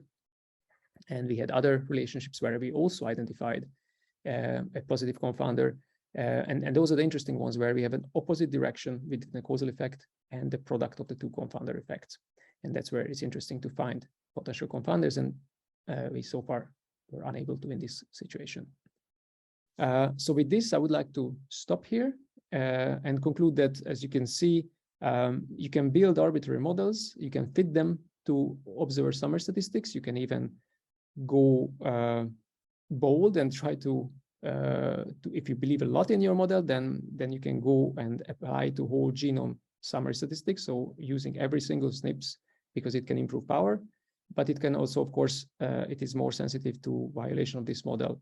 And that can also, of course, lead to, if you have many different confounders with very different effect sizes, that can be a danger. So that's why, again, this method is not going to solve all your problems, but in certain settings, it might be more accurate and more powerful than other tools, especially if you don't have genome-wide significant markers for the exposure in the first place. And I would just like to thank the statistical genetics group here in Lausanne. And I would like to use this opportunity also to advertise that we have a PhD and a postdoc position in my group filled in soon. So if you're interested, feel free to get in touch with me. Thanks a lot. Thanks, Zoltan. That was amazing and great work. So let me just introduce you first. So Dipender Gill is a clinician scientist based at Imperial College London, and he applied Mendelian randomization to examine causal risk factors and therapeutic targets during his PhD. And he's just continued since then, examining genetic variants to explore the effects of things like antihypertensive medicines, anticoagulants, anti-inflammatory drugs. And I first heard Dipender speak earlier this year on another course. And I remember thinking how his talk, what he described was some of the most impactful use of MR that I'd come across. So I was really pleased when he agreed to come and give us a little flavor of what he's doing today. So I think I'll let him share his screen and get on with that. And so welcome, Dipender. Thanks so much for joining us. So I'm going to speak now for about 30 minutes on genetics in drug development. And the approach I want to take is to introduce it through examples. So the first thing to say is to acknowledge my various funders. And I also mentioned that I'm employed part-time by Novo Nordisk, which is a pharmaceutical company focusing on leveraging genetic data. All my role is focusing on genetic data for drug development, but it's largely a diabetes and obesity company, also expanding in metabolic disease. Thanks very much for my funders, and also for the various organizations that pay my salary. The talk will be split into various sections. I want to start off by demonstrating the principles through circulating targets. So things like coagulation factors, lipids, cytokines, and hormones. And then we'll talk a little bit about signaling mechanisms and also unraveling disease mechanisms more generally. The general premise here is that genetic data are coding for proteins. So genes code for proteins. And because genetic variants are randomly allocated, any associations of the genetic variant with the outcomes we're exploring are not subject to the environmental confounding or reverse causation that can hinder associations in typical epidemiological studies. And I'm sure this principle of the Mendelian paradigm, Mendelian randomization paradigm, has been discussed in detail. I think what's really facilitated genetics for drug development in the last 10 years or so is this massive explosion we've seen in the availability of large-scale genetic association data. And that's been matched with an exponential increase in the number of Mendelian randomization studies. When we have a genetic variant that mimics the effect of perturbation of a protein drug target, then we can leverage that genetic variant, particularly in its random allocation, to infer what the effects of pharmacologically modifying that protein might be. And we can identify such genetic variants that mimic drug target effects by their relation to the relevant drug target gene and their association with either functional traits characteristic of perturbation of that target, or its levels, either its gene expression levels or its protein levels, as well as downstream biomarkers and metabolites. So let's kick off with some examples. I think the first that I want to focus on is the coagulation factors. So these are circulating proteins which make them relatively amenable to study in this way. And actually, each of the coagulation factors are a protein, and so they are coded for by a corresponding gene.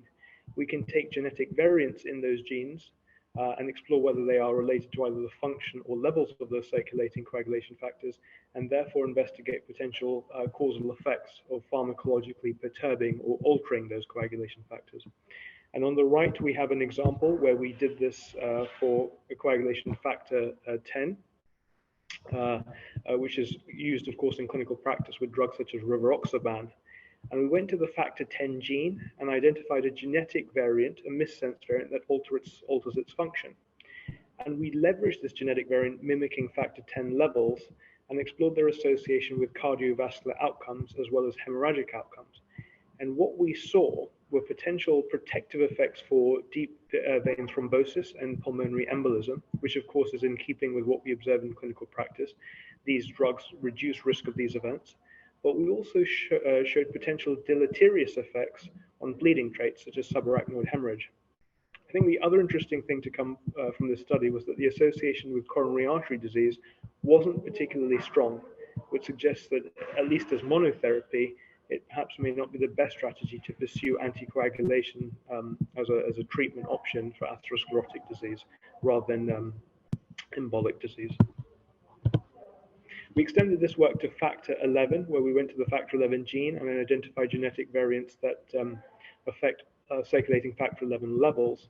And we showed that genetic variants predicting higher factor 11 levels were associated with higher risk of ischemic stroke, but no particularly strong association with myocardial infarction or intracerebral hemorrhage. And actually, this has since been reproduced and expanded by colleagues at Bayer. And of course, now Bayer have recently had strong trial evidence implicating factor 11 inhibition for the prevention of cardioembolic stroke as well as venous thromboembolism. So this is a prime example of how genetic data can be used to infer efficacy for perturbing particular drug targets with consequent trials supporting these indications.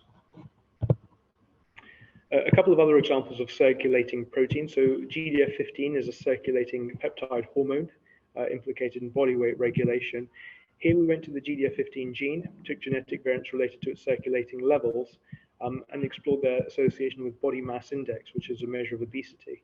Interestingly, rather than showing that higher levels of GDF15 were associated with lower levels of obesity, we showed the opposite, where actually the variants predicting higher GDF15 associated with higher levels of BMI.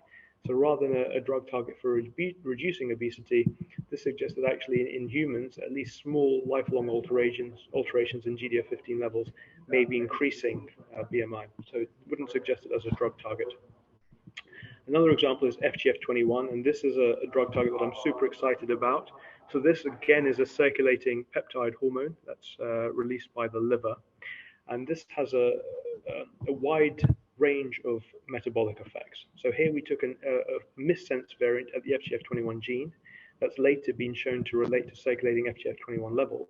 And what we showed was that it related to taste preferences. So people with higher FGF21 levels prefer to eat proteinaceous food and fatty food, and they prefer less sugary foods, sweet foods, and alcoholic drinks.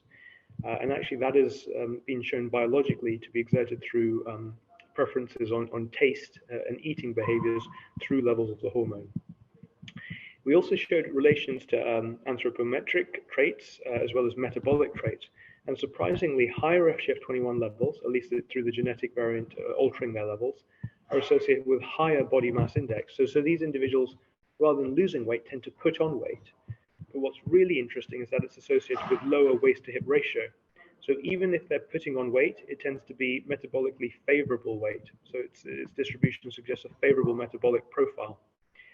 Looking at glycemic and diabetes traits, there was no strong association, but when we consider lipid fractions, blood pressure traits, and C-reactive protein, we see that all of those go down. Exploring liver enzymes, we saw favorable reductions in ALT, AST, and gamma GT, as well as bilirubin, and the alkaline phosphatase, I think, has a pleiotropic effect, suggesting alterations through other levels, such as perhaps bone and muscle. We're also able to study overall effects on lifespan, and we showed that higher FGF21 levels through the genetic variant were associated with higher overall lifespan. So overall, these data implicate FGF21 as a target exerting favorable metabolic effects. And since then, a number of companies have pursued this for non-alcoholic steatohepatitis and have shown favorable effects for reducing NASH and cirrhosis, again highlighting the power of genetics to predict future drug development. Moving on to lipid traits, so equally the approach can be applied to different lipid fractions, and here we look at lipoprotein A, which is being pursued for cardiovascular diseases. And we went to the LPA gene locus, which actually predicts around 30% of the variability in circulating lipoprotein A levels. And we show that genetic variants predicting higher Lp(a) levels were associated with higher risk of atherosclerotic diseases, higher risk of valvular diseases, but no strong association with thrombotic outcomes such as deep vein thrombosis or pulmonary embolism. Interestingly, we did see detrimental associations in the opposite direction. So higher LPA levels associated with worsening risk of atherosclerotic diseases, but potentially favorable effects of Alzheimer's and dementia traits, suggesting that actually there may be potential adverse effects associated with this drug target that need to be investigated further. Similarly, we can explore lipid traits, and there's been an abundance of Mendelian randomization studies exploring lipid fractions. Here we wanted to look at the holistic outcome of lifespan, which encompasses both favorable effects as well as potential adverse effects of the drug targets. And what we showed is that genetic variants predicting higher LDL cholesterol levels were associated with reductions in lifespan. And this supports the hypothesis that in a largely European society, such as the UK, lowering LDL cholesterol at a population level is likely to be of net benefit because its overall beneficial effects outweigh potential detrimental effects, at least when considering lifespan or longevity as the outcome. We can also do this for circulating cytokines. So these are inflammatory proteins implicated in signaling processes. And this is a potential for wide-angled Mendelian randomization approaches where we can simultaneously explore multiple proteins. So here we consider circulating inflammatory cytokines, and we take genetic variants predicting levels of the different cytokines, and we show, or we investigate rather, their association with atherosclerotic and cardiovascular outcomes. And it's particularly MCP1 that was highlighted in this studies with high levels potentially having detrimental effects on ischemic stroke subtypes. And similarly, we can explore these across different disease subtypes, really enabling precision medicine. And it was particularly large artery stroke and cardioembolic stroke, which showed the strongest association, thus providing the rationale for further mechanistic studies in this area. Interleukin-6 is another inflammatory cytokine, and unfortunately, we can go to the interleukin-6 receptor, where there's a genetic variant that perturbs signaling, and it's correspondingly associated with biomarkers reflecting interleukin-6 signaling. It associates with higher interleukin-6 levels and soluble interleukin-6 receptor levels, whereas lower C-reactive protein and fibrinogen levels, consistent with an effect on reducing interleukin-6 signaling. And taking this genetic variant, we can explore potential indications for interleukin-6 inhibition on various cardiovascular and atherosclerotic outcomes. And most notably, we see protective effects on myocardial infarction and atherosclerotic diseases. And it's of interest to know that there is now a large-scale cardiovascular outcome trial being performed in phase 3, where ziltivekimab, which is an interleukin-6 antibody, is being pursued for investigation. We can take the same genetic variants and explore a range of outcomes. So here we explore potential effects on renal impairment, particularly because the Zeus trial is being performed in patients with impaired renal function. And actually, I really like the example on the right, where we can explore potential repurposing And here we looked at protective effects for severe COVID. We took the same interleukin-6 receptor variant and showed that it's associated with lower risk of severe COVID, but increased risk of pneumonia. So while, and of course the recovery trial went on to show this actually, that we have favorable effects for reducing COVID risk, it's still important to keep in mind that there are still potential detrimental effects with other infectious processes that aren't related to hyperinflammation and excessive inflammatory response in the context of severe COVID. We can further explore on mass repurposing opportunities and adverse effects in phenome-wide association study. And sticking with the interleukin-6 receptor example, we show potential detrimental effects of inhibiting signaling on allergic and infectious outcomes. And we can also identify biomarkers in biomarker-wide association study. And here we show that actually CRP and circulating interleukin-6 levels mimic or can be used to infer target engagement with treatments for interleukin-6 targeting. So moving away from circulating proteins and signaling mechanisms, here we can also offer insight into drugs targeting particular phenotypes through diverse mechanisms. And I'd like to showcase this through antihypertensive drug effects. So we take three commonly used antihypertensive drug classes, namely ACE inhibition, beta blockade, and calcium channel blockade. We go to the corresponding genes coding for the proteins targeted by those drugs, and we can leverage those to explore effects on different cardiovascular outcomes. Identifying genetic variants related to blood pressure lowering at those drug target protein genes, we can explore potential repurposing for cardiovascular disease, specifically coronary heart disease and stroke. And what's really interesting is that the genetic association estimates, those Mendelian randomization estimates, seem to be quite similar to what we observe in clinical trials of those drugs against these outcomes. To explore potential repurposing or adverse effects, we could take those same genetic variants and put them into that phenome-wide association study pipeline. And what we saw for the example of calcium channel blockers is potential detrimental effects on increased risk of diverticulosis. And actually observational data have supported that calcium channel blockers can increase risk of constipation and complications of diverticular disease. A further example is for type 2 diabetes drugs. And with the latest type 2 diabetes GWAS in 1.4 million participants from the MVP, we can go to the GLP-1R locus, which codes for GLP-1R signaling. And of course, GLP-1R agonists have been implicated in both improving glycemic control, so type 2 diabetes, but also reducing body weight. And interestingly, we see signals for both of those outcomes at that locus. Leveraging genetic variants related to type 2 diabetes liability at that gene locus and using those as proxies for drug effect, we show potential favorable repurposing opportunity for reducing risk of heart failure. And what's further is we can explore heart failure subtypes. So taking cardiac MRI data for left ventricular ejection fraction, we show that actually the genetic variants are associated with higher left ventricular ejection fraction. And this is greater than the effect observed when considering variants related to glycemia more generally, supporting that it's something specific about this drug class that's exerting these effects that's not entirely mediated through its improvement in glycemic profile.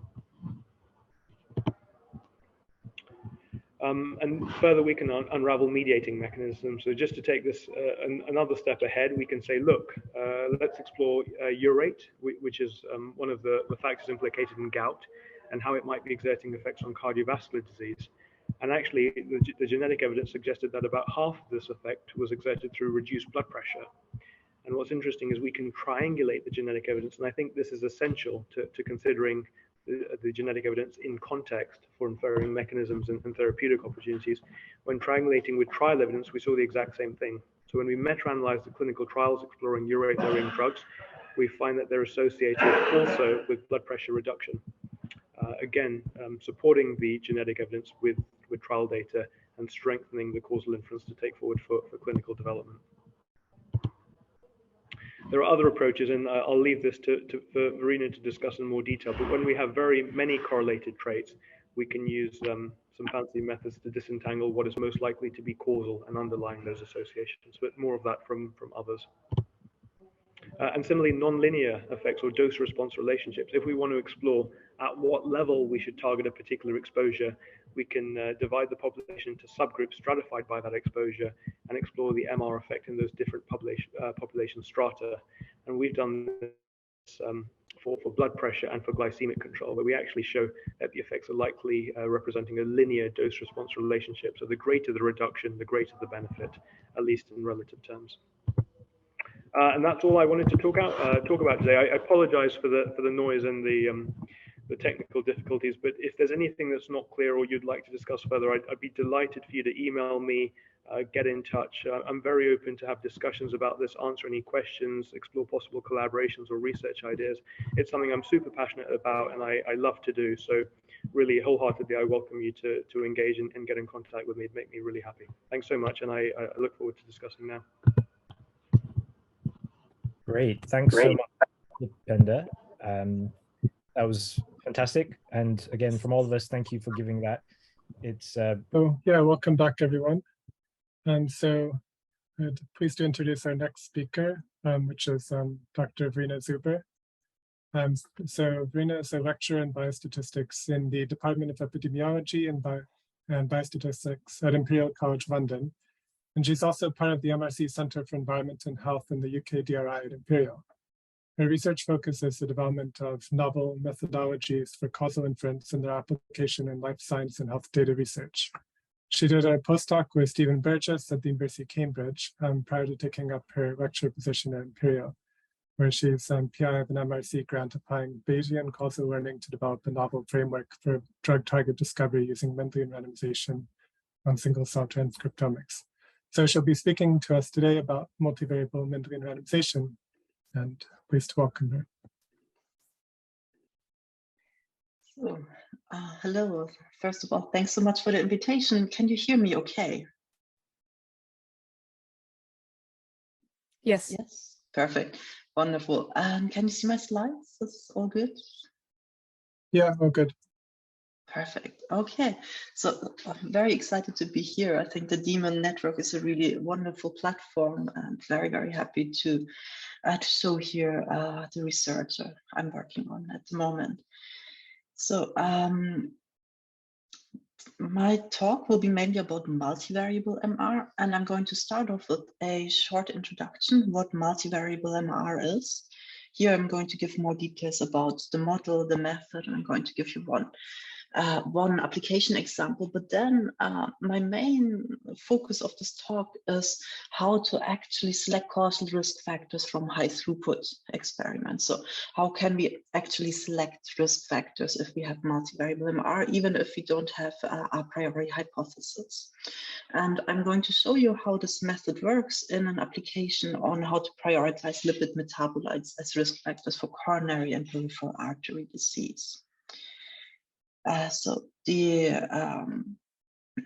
Zoltan has already said so brilliantly, the main enemy of Mendelian randomization is horizontal pleiotropy, or in more technical terms, violations of the exclusion restriction assumption. Here you see a DAG that illustrates how this assumption is violated. So we have here our genetic variance G that we use as instrumental variables, and we are interested in the effect of an exposure or risk factor X on an outcome Y. But now we have this pleiotropic pathway A that connects G with Y via a different route than via our risk factor of interest X. So there are two different types of pleiotropy to consider here. One is horizontal pleiotropy and the other one is vertical pleiotropy. As you can see here, vertical pleiotropy, where we have something like a signaling cascade, is not so much of an issue in MR. The main issue is really horizontal pleiotropy, where we have two different pathways where G goes into two different nodes. So one of the signature figures when thinking of pleiotropy is coming from the Global Lipid Genetics Consortium, their GWAS publication in 2013, Nature Genetics, where they actually show the GWAS loci detected for 4 different types of blood lipids, and this Venn diagram illustrates the overlap, and you can hardly find any loci associated with the lipids that are associated with only one single lipid trait, but most of them are associated with more than one lipid trait or many different lipid traits at the same time. As said, the violation of the exclusion restriction assumption or horizontal pleiotropy is one of the key motivations for methods development in MR, and you can kind of sort the different new MR methods into different ways how to tackle this these violations. For example, we have robust estimation methods. This includes the median MR, the mode MR, or MR RAPS. Or there are different ways of modeling unmeasured pleiotropy. For example, there's MR-Egger, or there are clustering approaches like the contamination mixture model or MR mix. And then another very interesting approach is outlier detection, because if there are only specific SNPs or specific genetic variants that via which the pleiotropic pathways go, we can also identify them as outliers and exclude them from the model. And the most famous approach here is the MR-Presso approach. So, but all of these methods assume that we know nothing about the pleiotropic pathways. But nowadays we know a lot about the biological function of the genetic variants we use as instruments. These can be looked up in databases or large-scale cohorts, or we may have lots of a priori knowledge. What are the actual potential pleiotropic pathways? So the main question is, can we explicitly model known pleiotropic pathways? And the analysis framework to do this is multivariable MR. Here the stack illustrates the framework. So we have here, instead of one single risk factor, we have here two risk factors, X1 and X2. And the genetic variance G that we use as instrumental variables can go to the outcome via any of the pathways, either via X1 or via X2. So there are two main motivations why you want to do multivariable MR. One is to account for measured pleiotropy, as I mentioned earlier. Or what I find particularly interesting is if you have a set of candidate risk factors where you're not quite sure which one is the actual causal one, and you want to identify and select the most likely causal one. So an important thing to talk about, or to distinguish multivariable MR from univariable MR, is we do estimate a different type of effect. And this is best illustrated with a mediation example. So here we have our main risk factor X1. And here's a mediation pathway where X1 causes X2, which then in turn causes the outcome. So if we estimate multivariable MR, we would estimate the direct effect. So this is here shown in red, that's theta 1. So this is essentially the effect of X1 accounting for a conditional on X2. While in contrast, in univariable MR, we estimate the total effect. So here we would have the direct effect plus the indirect effect via the mediator. The assumptions of multivariable MR are a little bit different, and I'm only going to highlight here the differences with univariable MR. So first, the relevance assumption says that a genetic variant used as instrumental variable needs to be associated with at least one of the risk factors. So it doesn't need to be associated with all of them, but it needs to be at least one of the risk factors. The exchangeability assumption is pretty much the same as in univariable MR. And now the important bit is that the exclusion restriction assumption is that the variant is independent of the outcome Y, conditional on all of the risk factors in the model. So you can have the effects of G on Y go via any of the X's, any of the risk factors that you include in your model. But also one important part that many people forget about multivariable MR, you cannot include any type of risk factor. You also need to think very, very carefully how you design your experiment. What are the risk factors that you want to include? And here we tried to postulate two of the assumptions. One is like mirroring the assumption for the variable, instrumental variables to relevance, that the risk factor needs to be strongly instrumented by at least one of the genetic variants that you use as instrumental variables. If you don't include genetic variants that can predict your risk factors, you will not be able to really instrument your risk factor well. Then the proportionality is another important one to consider, that says that the risk factors cannot be proportional to any other risk factor in the model. And this is just saying if it's proportional, the risk factors will be so highly correlated that it will be impossible to tease them apart in a statistical model. The application example that I want to present you here is looking at body fat composition as an exposure for cardiometabolic disease. Our main exposure here is waist to hip ratio, and we have two outcomes. One is coronary artery disease, and the other one would be type 2 diabetes. Now, additionally to waist hip ratio, we are interested in pleiotropic pathway, either via abdominal fat or glutofemoral fat, so mainly measured by the waist circumference and abdominal fat mass, or by the hip circumference. So the DAX that we're looking at, we have 202 genetic variants that are associated with waist hip ratio, and we either look at a pleiotropic pathway via abdominal fat or via glutofemoral fat. And here the results are as follows. So let me slowly walk you through our exposure. Is the waist hip ratio, our main exposure of interest. Here we have 202 genetic variants as instrumental variables. Our outcomes are either type 2 diabetes or coronary artery disease. In the first analysis, we adjust for waist circumference and abdominal fat. So this is the abdominal fat. And in a second set of analysis, we adjust in the glutofemoral fat. And interestingly here, what we see is that either adjusting for abdominal fat or for glutofemoral fat, there's no proper attenuation of the risk effect, saying that the effect of waist hip ratio still exists if you only condition on either abdominal or glutofemoral. But once you condition on both of them, waist and hip, you completely attenuate your effect estimate. So these here are the p-values of the multivariable MR model. And you see why the first 4 are highly significant. Once you kind of block both pathways via the waist and via the hip, you completely attenuate the MR effect of waist hip ratio. So the current state of the art when we think about multivariable MR, it's based on a weighted linear regression. So this means you get an unbiased causal effect estimate, and this is the method of choice when you want to consider only a few risk factors. But since it's based on standard linear regression, it's not designed to consider more than a handful of risk factors.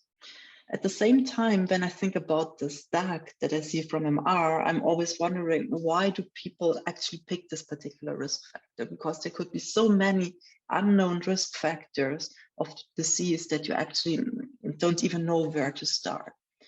At the same time, we now have genetic association studies of high throughput measurements. This figure here is taken from a metabolite genome-wide association study, where this circus plot shows the association of one single SNP with, I think, around 120 metabolites measured. So can we actually use this type of data sets in a statistical learning type of framework to tell us what are the most likely causal risk factors of disease? And one very important aspect here to consider is there can be very strong genetic correlation between these type of exposures. The heat map shows here the genetic correlation between metabolites, and as you can see, there are really blocks in the data of very high and strong correlation. So what we want to build is a model where you cannot consider just one or a few single selected risk factor, but really a high dimensional set of candidate risk factors. Here it's X1 to XD. So coming now to the methods, and here I just want to introduce the notation and say that univariate summary level MR can be estimated using a weighted linear regression. You have seen the nice scatter plots in Zoltan's talk where you plot beta X against beta Y, and then you fit a linear regression where without an intercept, where your the causal effect estimate, here in my notation, this is theta, comes from a linear regression where beta x is regressed against beta y.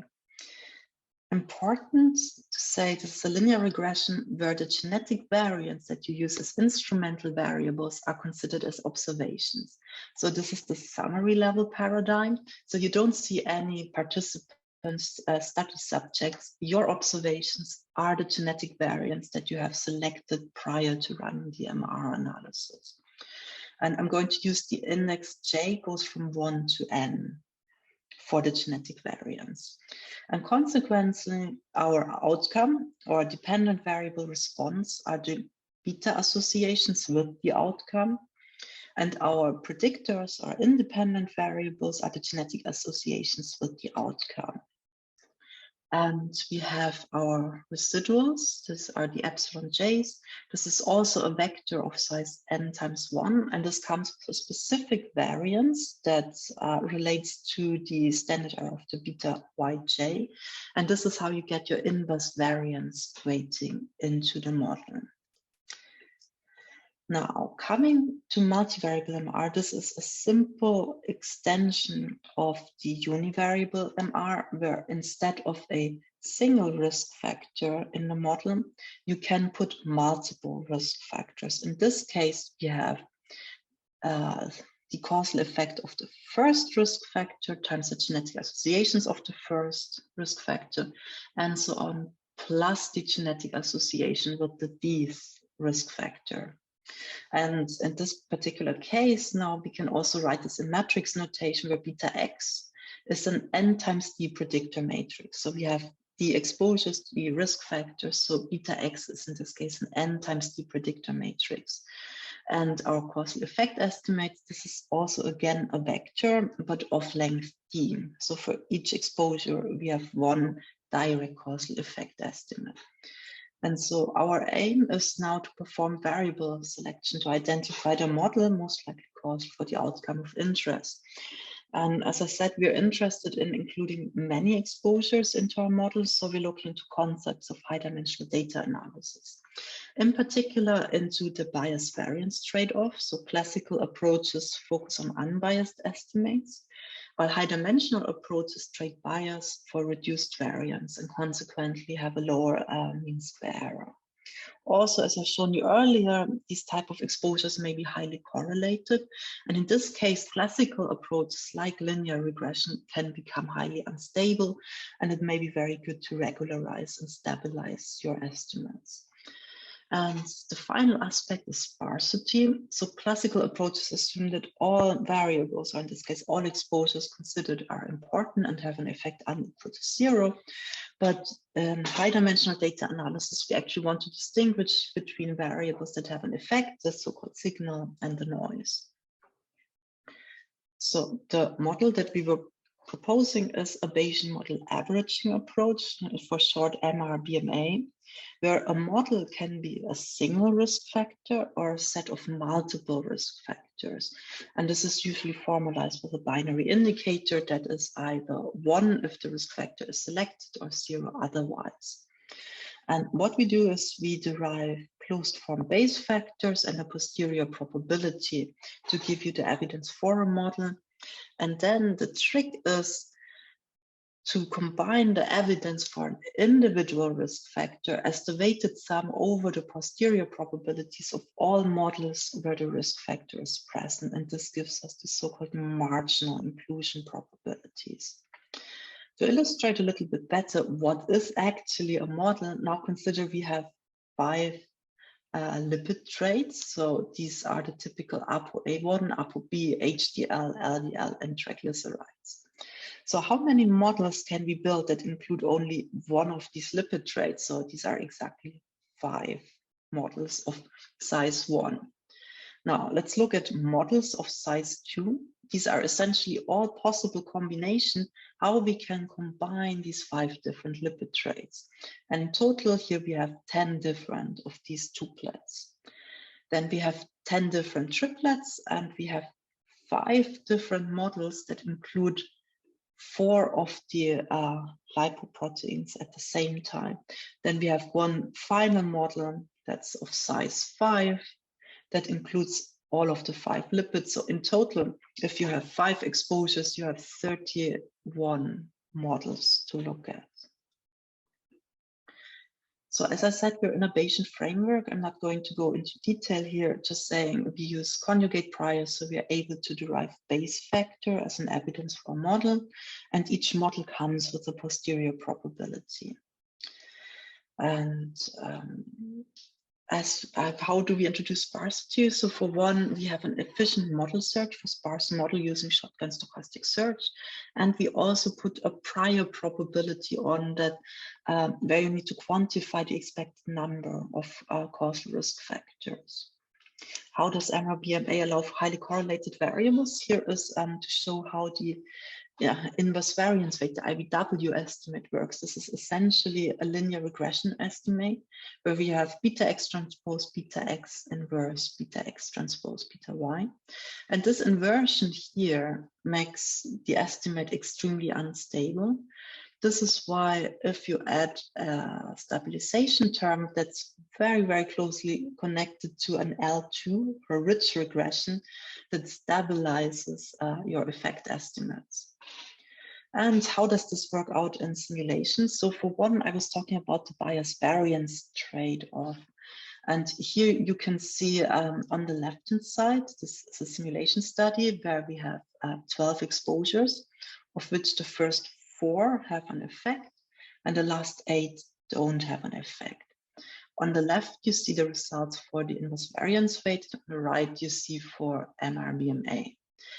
And on the y-axis, you have the actual effect estimates. So the first thing that you notice here is that the IVW estimate has a huge variation. So which essentially means once you observe your effect estimates, they can be literally anywhere going from positive to negative. So huge is the variance of the effect estimates. In contrast, the approach that we are proposing, the MR-BMA, has a very little variation, but it's a little bit biased for the true causal effect. So we consistently underestimating the effect size, and it's biased towards null, so it's a bit more of a conservative guess. In contrast, for the null variables, we are perfectly unbiased as well. And how does this result in risk factor selection? So these are again simulation results. So here we know exactly what were the true positive risk factors. So we are able to plot ROC curves where we have on the x-axis the false positive rate, on the y-axis the true positive rate. And on the left, you have an example with 12 risk factors. You see in purple the IVW estimate, which performs worst of all methods considered. We also included the lasso and the elastic net as other feature selection approaches, which you see here in blue and in green. And our method, the MR-BMA, is in orange, consistently the best performing methods for discovering the true causal risk factors. On the right here, we included, I think, over 50 risk factors. And here the IVW approach is essentially random, while our approach, the MR-BMA, is still able to recover quite nicely which were the true causal risk factors in the simulation. Now, moving on to an application example, this is about coronary and peripheral artery disease. And it's common consensus that lipoproteins increase the risk of both diseases. And one of the key prevention strategies is to lower cholesterol by changes in diet, exercise, or drugs. Typical prominent examples are here statins or PCSK9 inhibitors. Yet surprisingly, little is known about the exact molecular mechanism. So the research question that we were asking is, can we pinpoint specific lipid traits or characteristics which are likely causal for CAT and PAT? And one very interesting question also is, are these mechanisms shared or distinct? So this stack here describes our study design. So as I said, our exposure of interest are the major lipoproteins.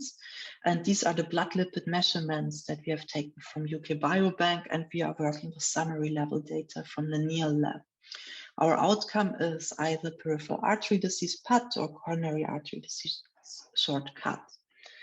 And we like to work in a so-called 3-sample MR design, where we perform our instrument selection on an external data set. For example, here we take the Global Lipid Genetic Consortium, and we took around 145 genetic variants that are associated with any blood lipid in an external data set. So we selected our instrument on an external source from which we took our genetic associations with the exposures. Now, this here is the first set of results that shows you which models are ranked best.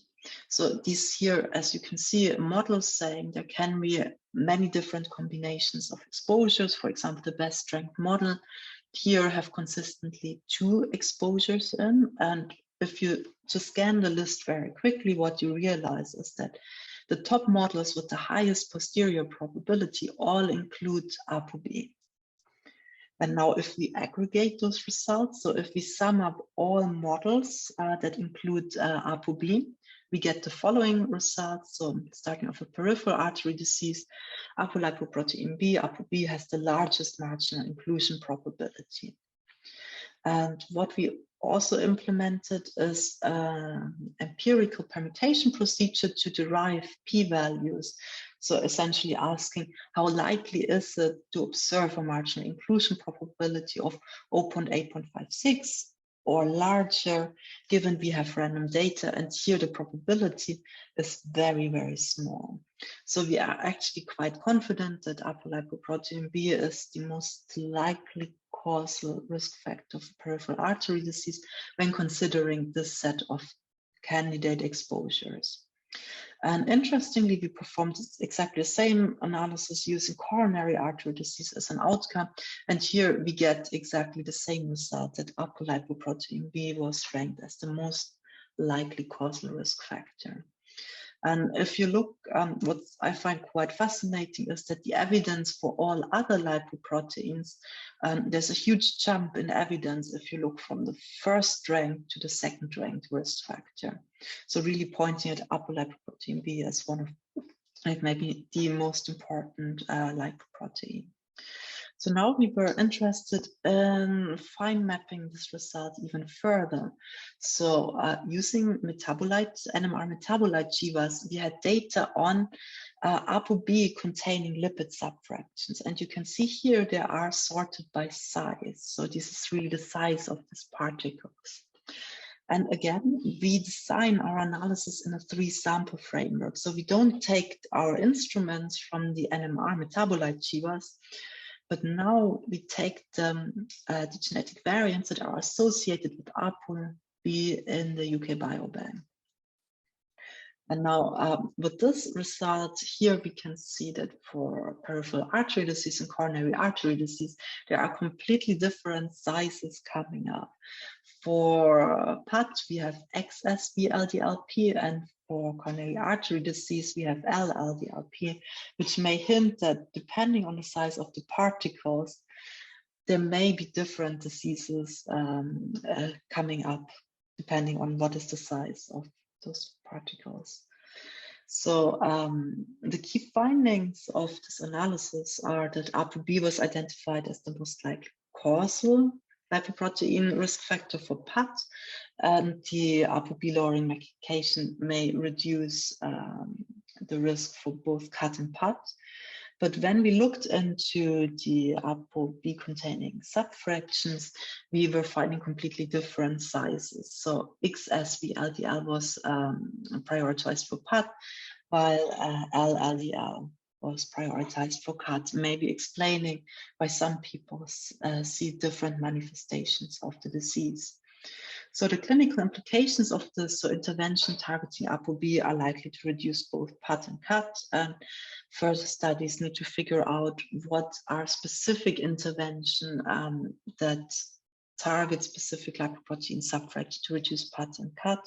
And also what's quite important is when you design clinical trials, you may want to include a wide range of different outcomes, because not all diseases are impacted by the exposure in similar ways. Coming now to the conclusion, starting off with the limitation. So one aspect that's actually quite important, and I think people are not talking as much about it as they should, is that risk factor selection depends on the genetic variants you select as instrumental variables. What many people do is they have this kind of really agnostic pipeline. They just say, look, I have here my exposure. I take all genetic variants that are associated with exposure in my data set of interest, and they just have a very automatic pipeline. And I think since MR is a causal inference framework, it really makes sense to think hard, what are the best instrumental variables you can actually take for your analysis. So I think 3-sample MR, where you base the selection on external knowledge, is one of the best way forwards. The other aspect which is important for multivariable MR is you need to think about either too high or too little correlation. So if your correlation between risk factors is too high, it's impossible to tease them apart with a statistical model. If it's in contrast to low, you may be better off fitting separate univariables instead of combining them into one joint multivariable model. And the final aspect for one big instrument bias, this differentially impacts the estimates, and one future direction of our work will be correction for weak instruments in multivariable MR. And the final limitation to think very hard about is when do you actually have null findings? What if all of the exposures that you included in your model are not really relevant? And for this, we implemented permutation-based p-values to guide the selection and interpretation. So to conclude, multivariable MR is an extension of standard MR to analyze multiple risk factors, and by this way, multivariable MR can account for measured pleiotropy. And as I've shown, current implementation of multivariable MR are based on weighted linear regression, and this can only deal with very few selected risk factors. But if in contrast you're interested in taking risk factors from a high throughput experiment, such as I shown here, for example, metabolite QTL study, it's better to use statistical learning approaches, like, for example, the Bayesian model averaging approach, MRBMA, that I showed you. But overall, I think irrespective of which methods you use, the main challenge is how do you design a meaningful multivariable MR study. So if you, this is joint work with my colleagues Steve Burgess, Dipender Gill, Mike Lewin, and Scott Damrauer. So big thank you for them, especially Dipender that we heard earlier today. And here are the reference that the work is built on. And thank you so much for your attention. I'm happy to take any questions. Thank you very much, Verena. That was really excellent talk. Thank you to all the speakers so far for the great talks. And now for our last talk, we've got Apostolos Gkatzionis from the department, from the MRC Integrative Epidemiology Unit at the University of Bristol. Who's going to talk to us about statistical methods for cis-Mendelian randomization. Thank you very much, Petrula. Give me a moment to see if I can share my screen. Oh, well. Does that work? Yes. Okay, let me use full screen.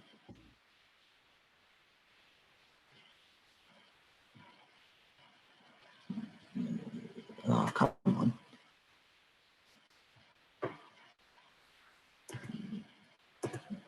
Oh, come on. Page.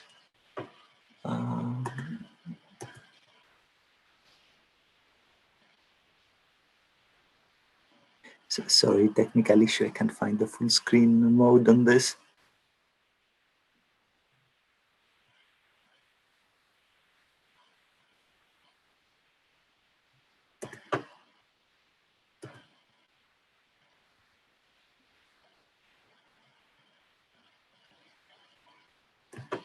Reading view might work to allow you to see us to see the slides. It might not do the presenter mode though, but it would allow.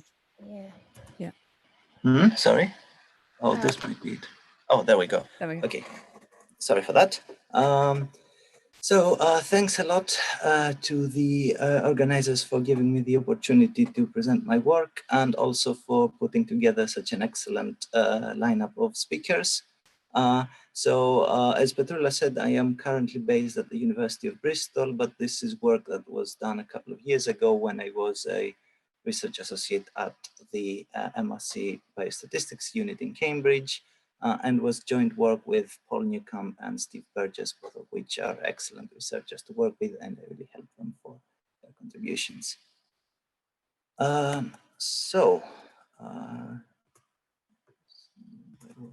we go. To give a bit of overview, I will first give a brief introduction to what I call cis-Mendelian randomization, which in reality is just Mendelian randomization with correlated genetic instruments. I wasn't sure how much knowledge of MR to assume, so I decided to keep this fairly simple. The first part of the talk will be instructional and will describe how the process of running Mendelian randomization works when you have correlated instruments. And then I will talk about a few more recent methods that have been developed to make the selection of instruments for such studies more efficient. I will give a brief comparison, a simulation study, and very briefly talk about real data application towards the end. So following also just to say that I was a bit surprised that I received an invitation to speak in this workshop, because I have very little, if at all any, experience working with dementia. So you will have to bear with me for this talk. I am a statistician primarily, so my knowledge of biology is not necessarily very good. Getting on to it, I think after the excellent talks we've had by previous speakers, it's no real need to introduce Mendelian randomization again. So I will use this slide to set up notation. I will let G denote a collection of genetic instruments that I have, and I want to use those genetic instruments in order to assess the effect of an exposure that I call X on an outcome that I will call Y. In the presence of unobserved confounding, which I will denote U. Now, this is the standard setting for Mendelian randomization, and most traditional studies would work under this setting and select genetic variants from a GWAS study for the exposure, looking to identify a large number of independent genome-wide genetic instruments, and then use those instruments in order to assess the exposure outcome relationship. However, in this presentation, I will focus on a slightly different paradigm within MR, in which we are actually using a much smaller genetic region in order to identify instruments. In particular, quite often this will be just a single gene region. And within this region, since there are heavy genetic correlations, we will quite often have to deal with correlated instruments. Now, why is this relevant? Well, quite simply because studying single regions allows you to investigate variants associated with things like gene expression and protein expression, which can then help you understand the function of specific proteins. And because proteins are the targets of most drugs, you can actually use such analysis in order to inform drug discovery and validation, and do all the fancy and amazing stuff that Dipender talked about in his presentation earlier. Now, I wouldn't feel that I need to give a very brief, a very detailed applied review of cis-MR for drug target discovery and validation, because Dipender has already done a great job. But I will basically give a little bit of the statistical background about how such studies are conducted.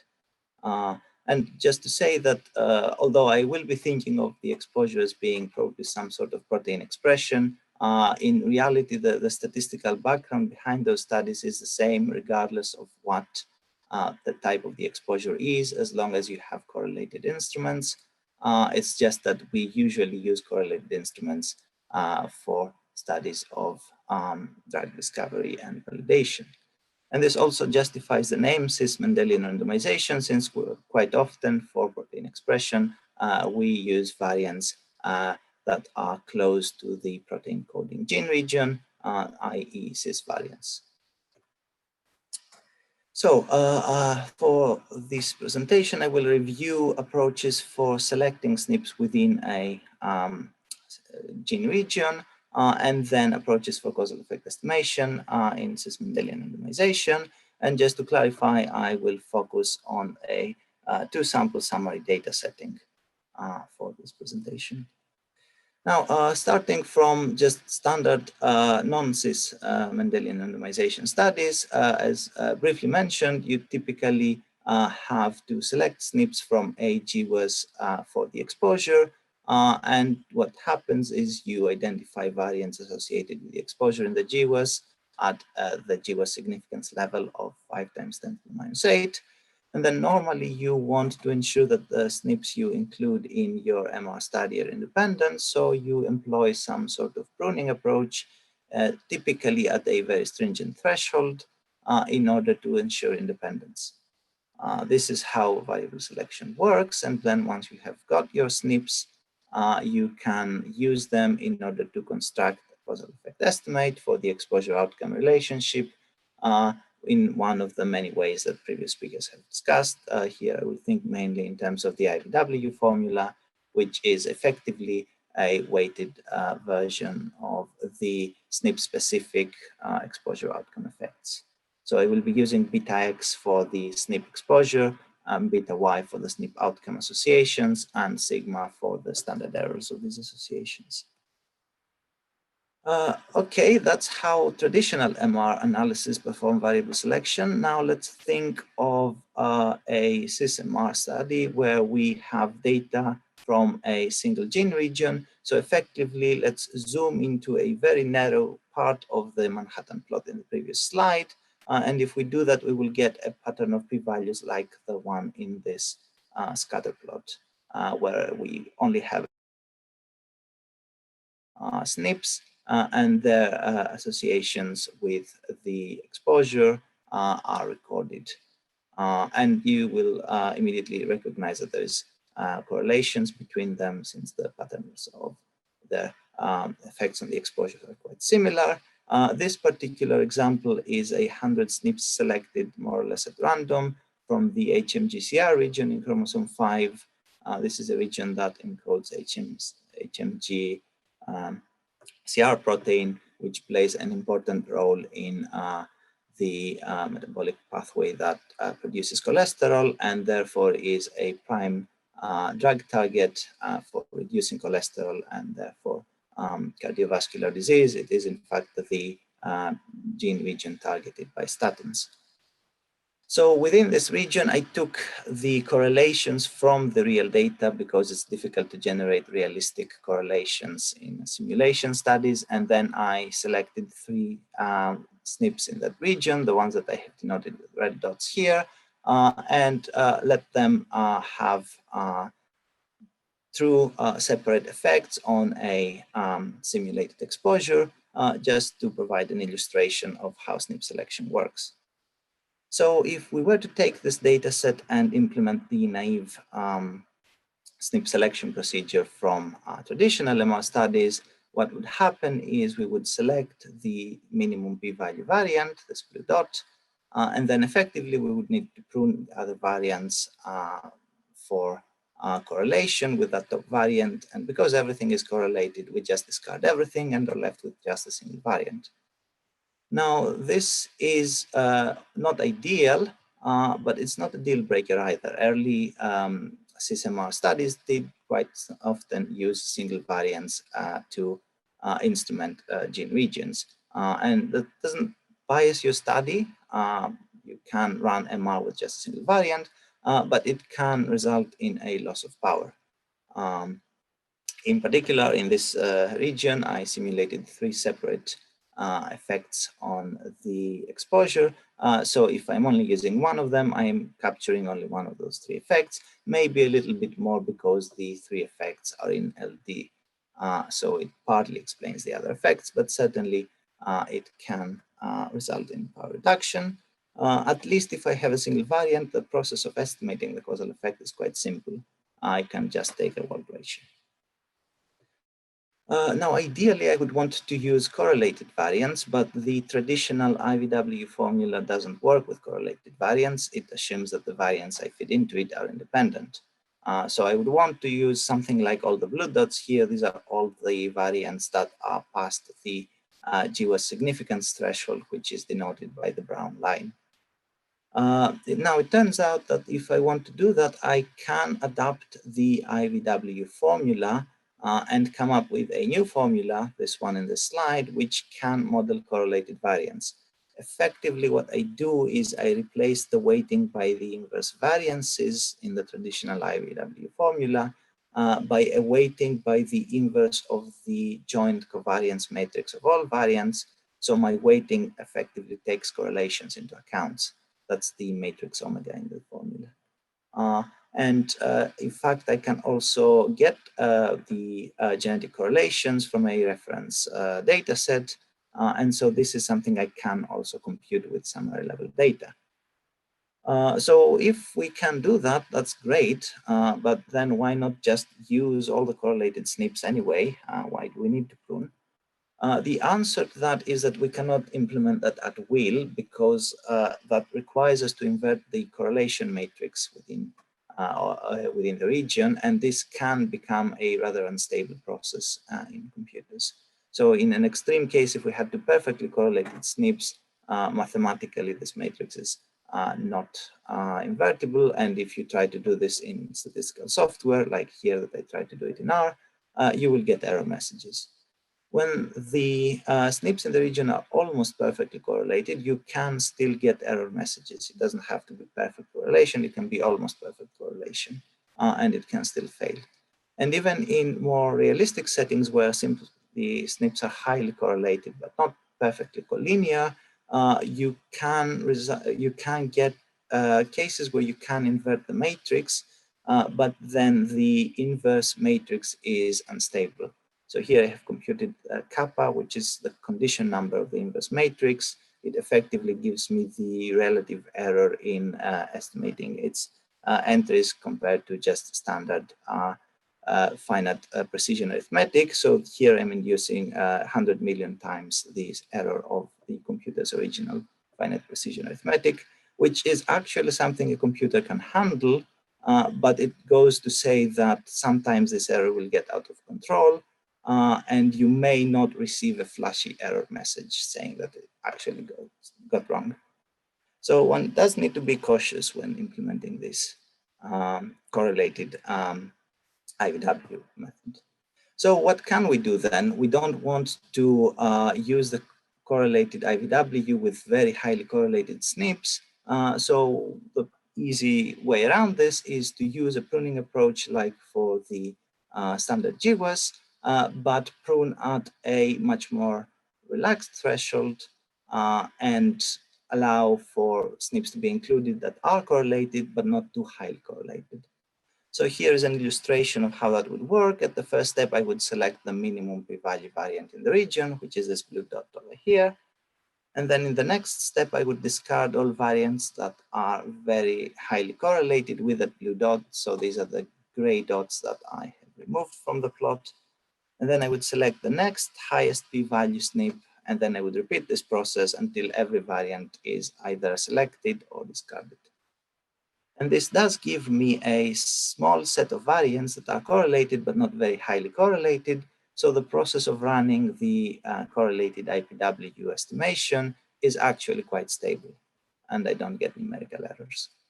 And if I do this right, this procedure will not include just the causal variants in the region, but it will at least contain the causal variants, which are the red dots over here. So in fact, in this case, I am fine. It doesn't matter that I have included a few other variants. So this is effectively the basic procedure for performing SNP selection and estimation in MR studies with correlated instruments, and in particular in cis-MR. Now, there are slight modifications of this process which can make it slightly more efficient. For example, in the SNP selection step, you can replace the marginal p-values with conditional p-values, where you compute them from a model that includes also SNPs that you have previously selected. And this slightly improves the efficiency of the process. You can also add SNP deletion steps, and you can generalize the process a little bit. In fact, this is exactly what the popular conditional and joint analysis method does. This is the method implemented by the GCTA software if you are selecting SNPs from a single region. Now, this is the sort of review part done. And just to say that pruning generally works fine. I am going to question its use from now on, but this is not because it's necessarily poorly behaved. Most modern MR studies with correlated SNPs use some version of pruning, and it is quite often quite accurate. That being said, when we started this project with my collaborators in Cambridge, we were wondering if we can do any better than the default approach. And in particular, there are two reasons to think that we may be able to do better. The one is that the pruning approach is crucially dependent on the choice of the threshold that you choose in order to prune variance for correlation. So you can get slightly different results by implementing the method with different thresholds. And this is perhaps not ideal. There is a trade-off here where you want to relax the threshold as much as possible in order to include more variance and increase power, but not too much so that you avoid the numerical instabilities. In fact, in a recent paper, Schmid and co-authors suggested to use several values for the pruning threshold as a form of sensitivity analysis, which is probably worth doing in applied analysis using pruning. The other issue with pruning is that it is statistically a stepwise selection process, and in other applications of genetics, such stepwise selection process have been shown not to be the most efficient variable selection methods. So what else can we do in order to make the SNP selection more efficient? And one thing we can do, which we were interested in as part of this project, is to effectively use Bayesian stochastic search variable selection. So Verena already talked about Bayesian variable selection in her presentation previously. I am going to use a similar algorithm to what she described, but mine is going to be much simpler because we are selecting SNPs and not risk factors. We have one risk factor here. And this has been done to great results in applications such as fine mapping and colocalization, where Bayesian variable selection is routinely used. And in fact, you can use existing algorithms from the fine mapping literature to select SNPs in the gene region that you want to use for cis-MR. And the extension of these algorithms to Mendelian randomization is not too difficult. We did this for an algorithm called JAM, which stands for Joint Analysis of Marginal Summary Statistics. There is another fine mapping algorithm called FineMap, which is equally efficient as JAM, and you can probably extend that one too, but we didn't do it in our project. So how does Bayesian stochastic search works? Well, it is an iterative process in which in the beginning you start with a random collection of SNPs. I'll call it a collection. In reality, it's a model. So in this scatter plot, it will be those three blue SNPs that are in my initial model, and this can be completely random. And for this collection, I need a way of assessing how well it explains my exposure. And I will do so by computing the likelihood, which is this complicated equation over here. It's not that complicated. In fact, I am assuming that the exposure is normally distributed and then transforming it into this variable Z by multiplying it with a genetic matrix. This is just to ensure that I can compute everything from summary statistics. And for this Z, I am just taking the normal distribution assumption and creating a likelihood based on it. So it works as a way of assessing how accurately this set of SNPs can model the exposure. Then at each step of my stochastic search procedure, I propose a random update to my original set of SNPs. And the update can be either I add a new SNP to the collection, or I take one SNP from the collection and throw it away, or I swap one SNP from the collection with one SNP outside of it. And for each of these possible updates, for the one that I have selected, I evaluate the likelihood again, and I compared it to the one without the update.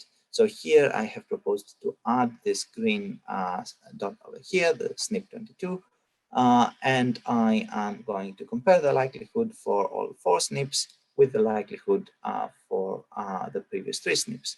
And since the likelihood is a measure of how well the collection of SNPs fits the exposure, if I get a better fit, I will accept this new proposed SNP into my collection, while if I get a worse fit, I may reject it.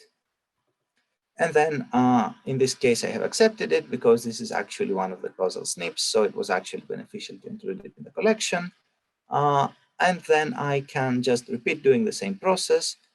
In the next step, I am proposing to delete this orange SNP over here, which is not very useful because it's not genomically significant.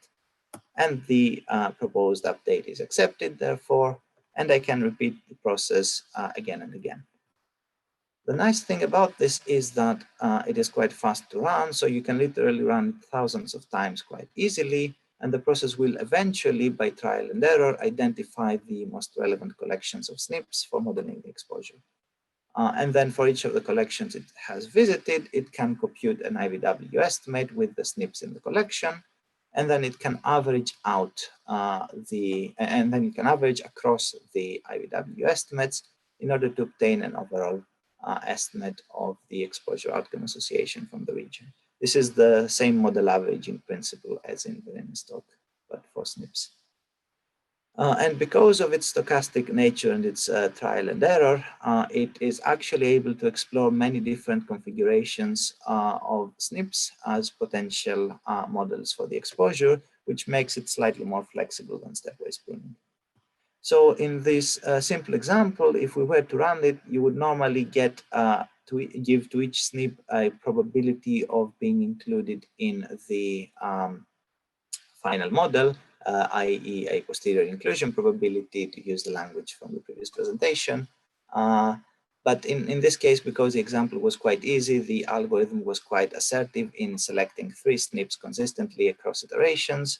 And it turns out that those 3 SNPs were indeed the causal variants that I had generated in the region. So to summarize, what are the potential pros and cons of this algorithm? We haven't really implemented it yet in simulation.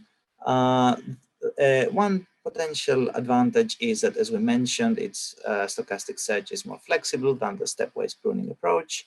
Another is that because this is a Bayesian method, you can incorporate prior biological information that you may have from previous studies on which variants are likely to be causal for the exposure, or which variants are more relevant for your MR study, which is always nice. One thing to note is that this still requires some form of preliminary pruning before running it fully. So the Bayesian stochastic search doesn't invert the full covariance matrix of all SNPs in the region. It only inverts the covariance matrix of SNPs in each collection at each time, which is a much easier task, but still not perfectly bulletproof.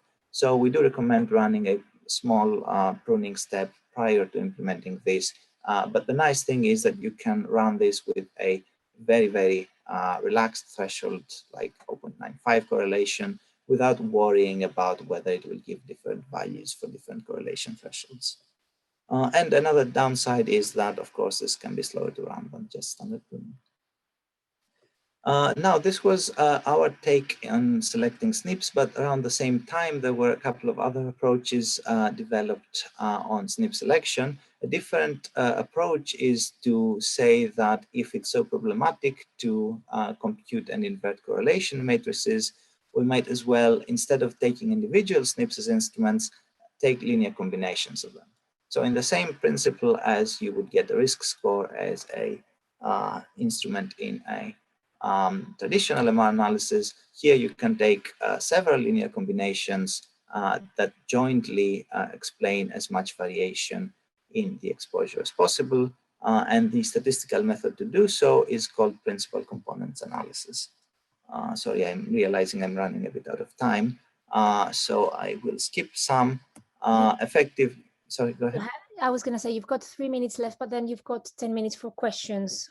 So it's up to you how you would like to use it. Okay, I will speed up. I can skip the math behind for principal components analysis. Just to say there is a second version of this that uses a slightly more streamlined model to identify linear combinations of SNPs, which is called factor analysis and was also proposed recently.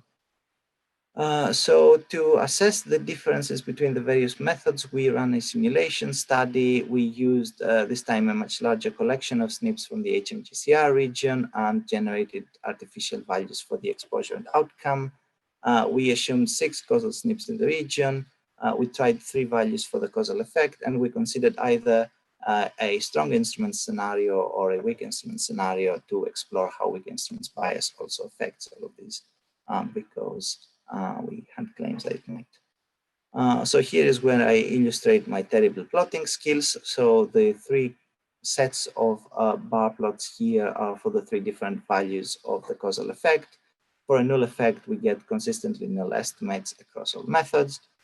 For an effect of 0.05, we get more or less consistent estimates, and likewise for an effect of 0.01.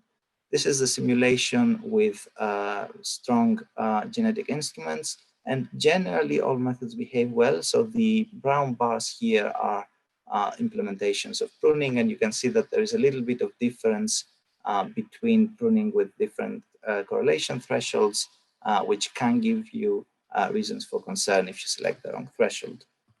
And in terms of coverage, you basically have the same picture. The pruning method can give slightly different results for different choices of correlation threshold. This was a rather simple simulation. Even just selecting the top SNP, which is the green, the gray column over here, was actually fine. Now, with weak instruments, this is the causal effect estimates, and there actually was bias. This is a 2-sample study, so weak instruments bias should act towards the null. So with the theta equal null, we have no bias. With a theta equals 0.05, most methods were biased. The factor method was actually more accurate, and likewise with a different value for theta. But when we assess the correlation, the one that was accurate is the leftmost of the 2 purple bars. So although it yields accurate causal effect estimates, it suffers in coverage. While on the other hand, the green one is the Bayesian variable selection, and this actually attains nominal coverage. Its standard errors get inflated to overcompensate for the uncertainty by weak instruments. So just to summarize the results of the simulation very quickly, with strong instruments in sort of standard nice settings, stepwise pruning is generally fine, and we found that it's not necessarily mandatory to use more elaborate approaches. While with weak instrument simulations, there was cause for concern. The factor approach attained accurate causal effect estimates, but had poor coverage, while the Bayesian stochastic search approach attained not accurate coverage, but poor estimates. And there was a variation of the factor approach I didn't talk about, which is simply testing, but not estimating. And this was actually working fine. But there was evidence that maybe pruning is something that you should be cautious with. Just to round up very quickly, we actually have used the HMGCR region to illustrate the implementation of the various methods. So we then eventually went on to actually do a real data analysis with the HMGCR region, studying whether it can be used as an instrument to regulate LDL cholesterol levels and protect against CHD risk. This is the correlations within the region, fairly high, and the full scatter plot of outcomes. And this is what we got from the various methods in the simulation study. effectively similar results and more or less consistent with the literature. The PCA method here gave us a different result. This might have been due to the very large number of SNPs. We ran it with a slightly more clever SNP selection, and it was actually consistent with the other methods, which we were happy with. So I will round up here. The only thing left to say is that an approach parallel to that is that of proteome-wide association studies that have been recently developed for protein expression. It's a development from the TWES approach for gene expression. We were not really familiar with it when we started working on this project. This does assume individual level data for protein expression, but not for the outcome. So it's sort of a hybrid individual versus summary data approach, but tries to link to existing EQTL databases to avoid the need to specify the individual level data. It will be interesting to read more about this, and we'll see if that is the way the literature will develop. And finally, if you are more interested in this, this is the paper that contains more details about our work. Thank you very much for your attention, and sorry to be over time. No, that's great. Thank you very much.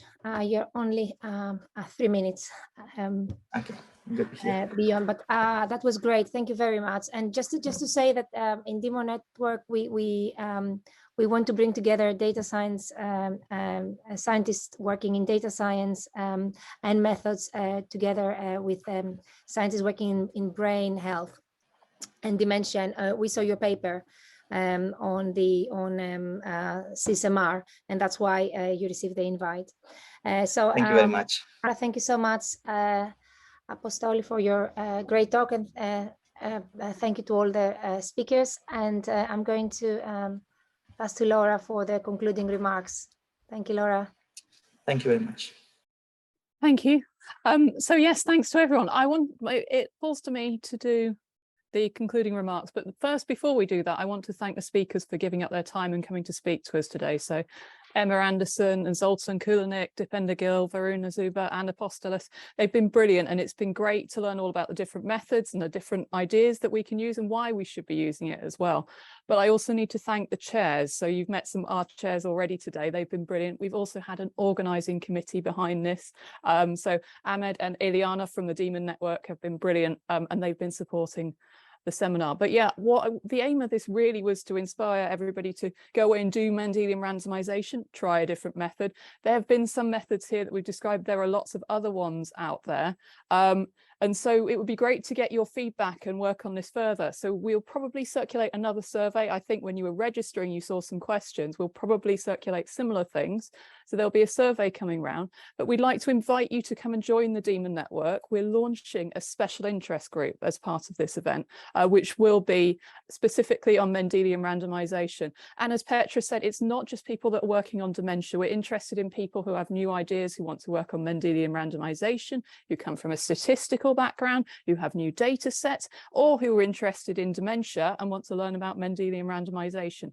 The idea is that we start new collaborations from this. There have been some great questions today and some great discussion, and we'd really like to continue this if possible. So I'm hoping that in the chat somebody has launched. Yes, that's right. So thank you, Ileana, again. So the Demon Network is there. There's a special interest group being launched. We will also be looking for a lead for the special interest group, and we're thinking about what we would do next. I mean, as I said, there are methods missing. We might be another event with a different set of methods. If there's a method out there that you think would be brilliant, come and tell us all about it. If you've written a method and you'd like to come and test it on a different data set, just come and join us and come and speak to us. We would love to hear from you. We'd love for you to join the network. But yes, again, thank you everyone for coming today. Thank you to all our speakers, our chairs and the committee and the network itself. And yeah, I look forward to hearing from you all again in the special interest group. Thank you.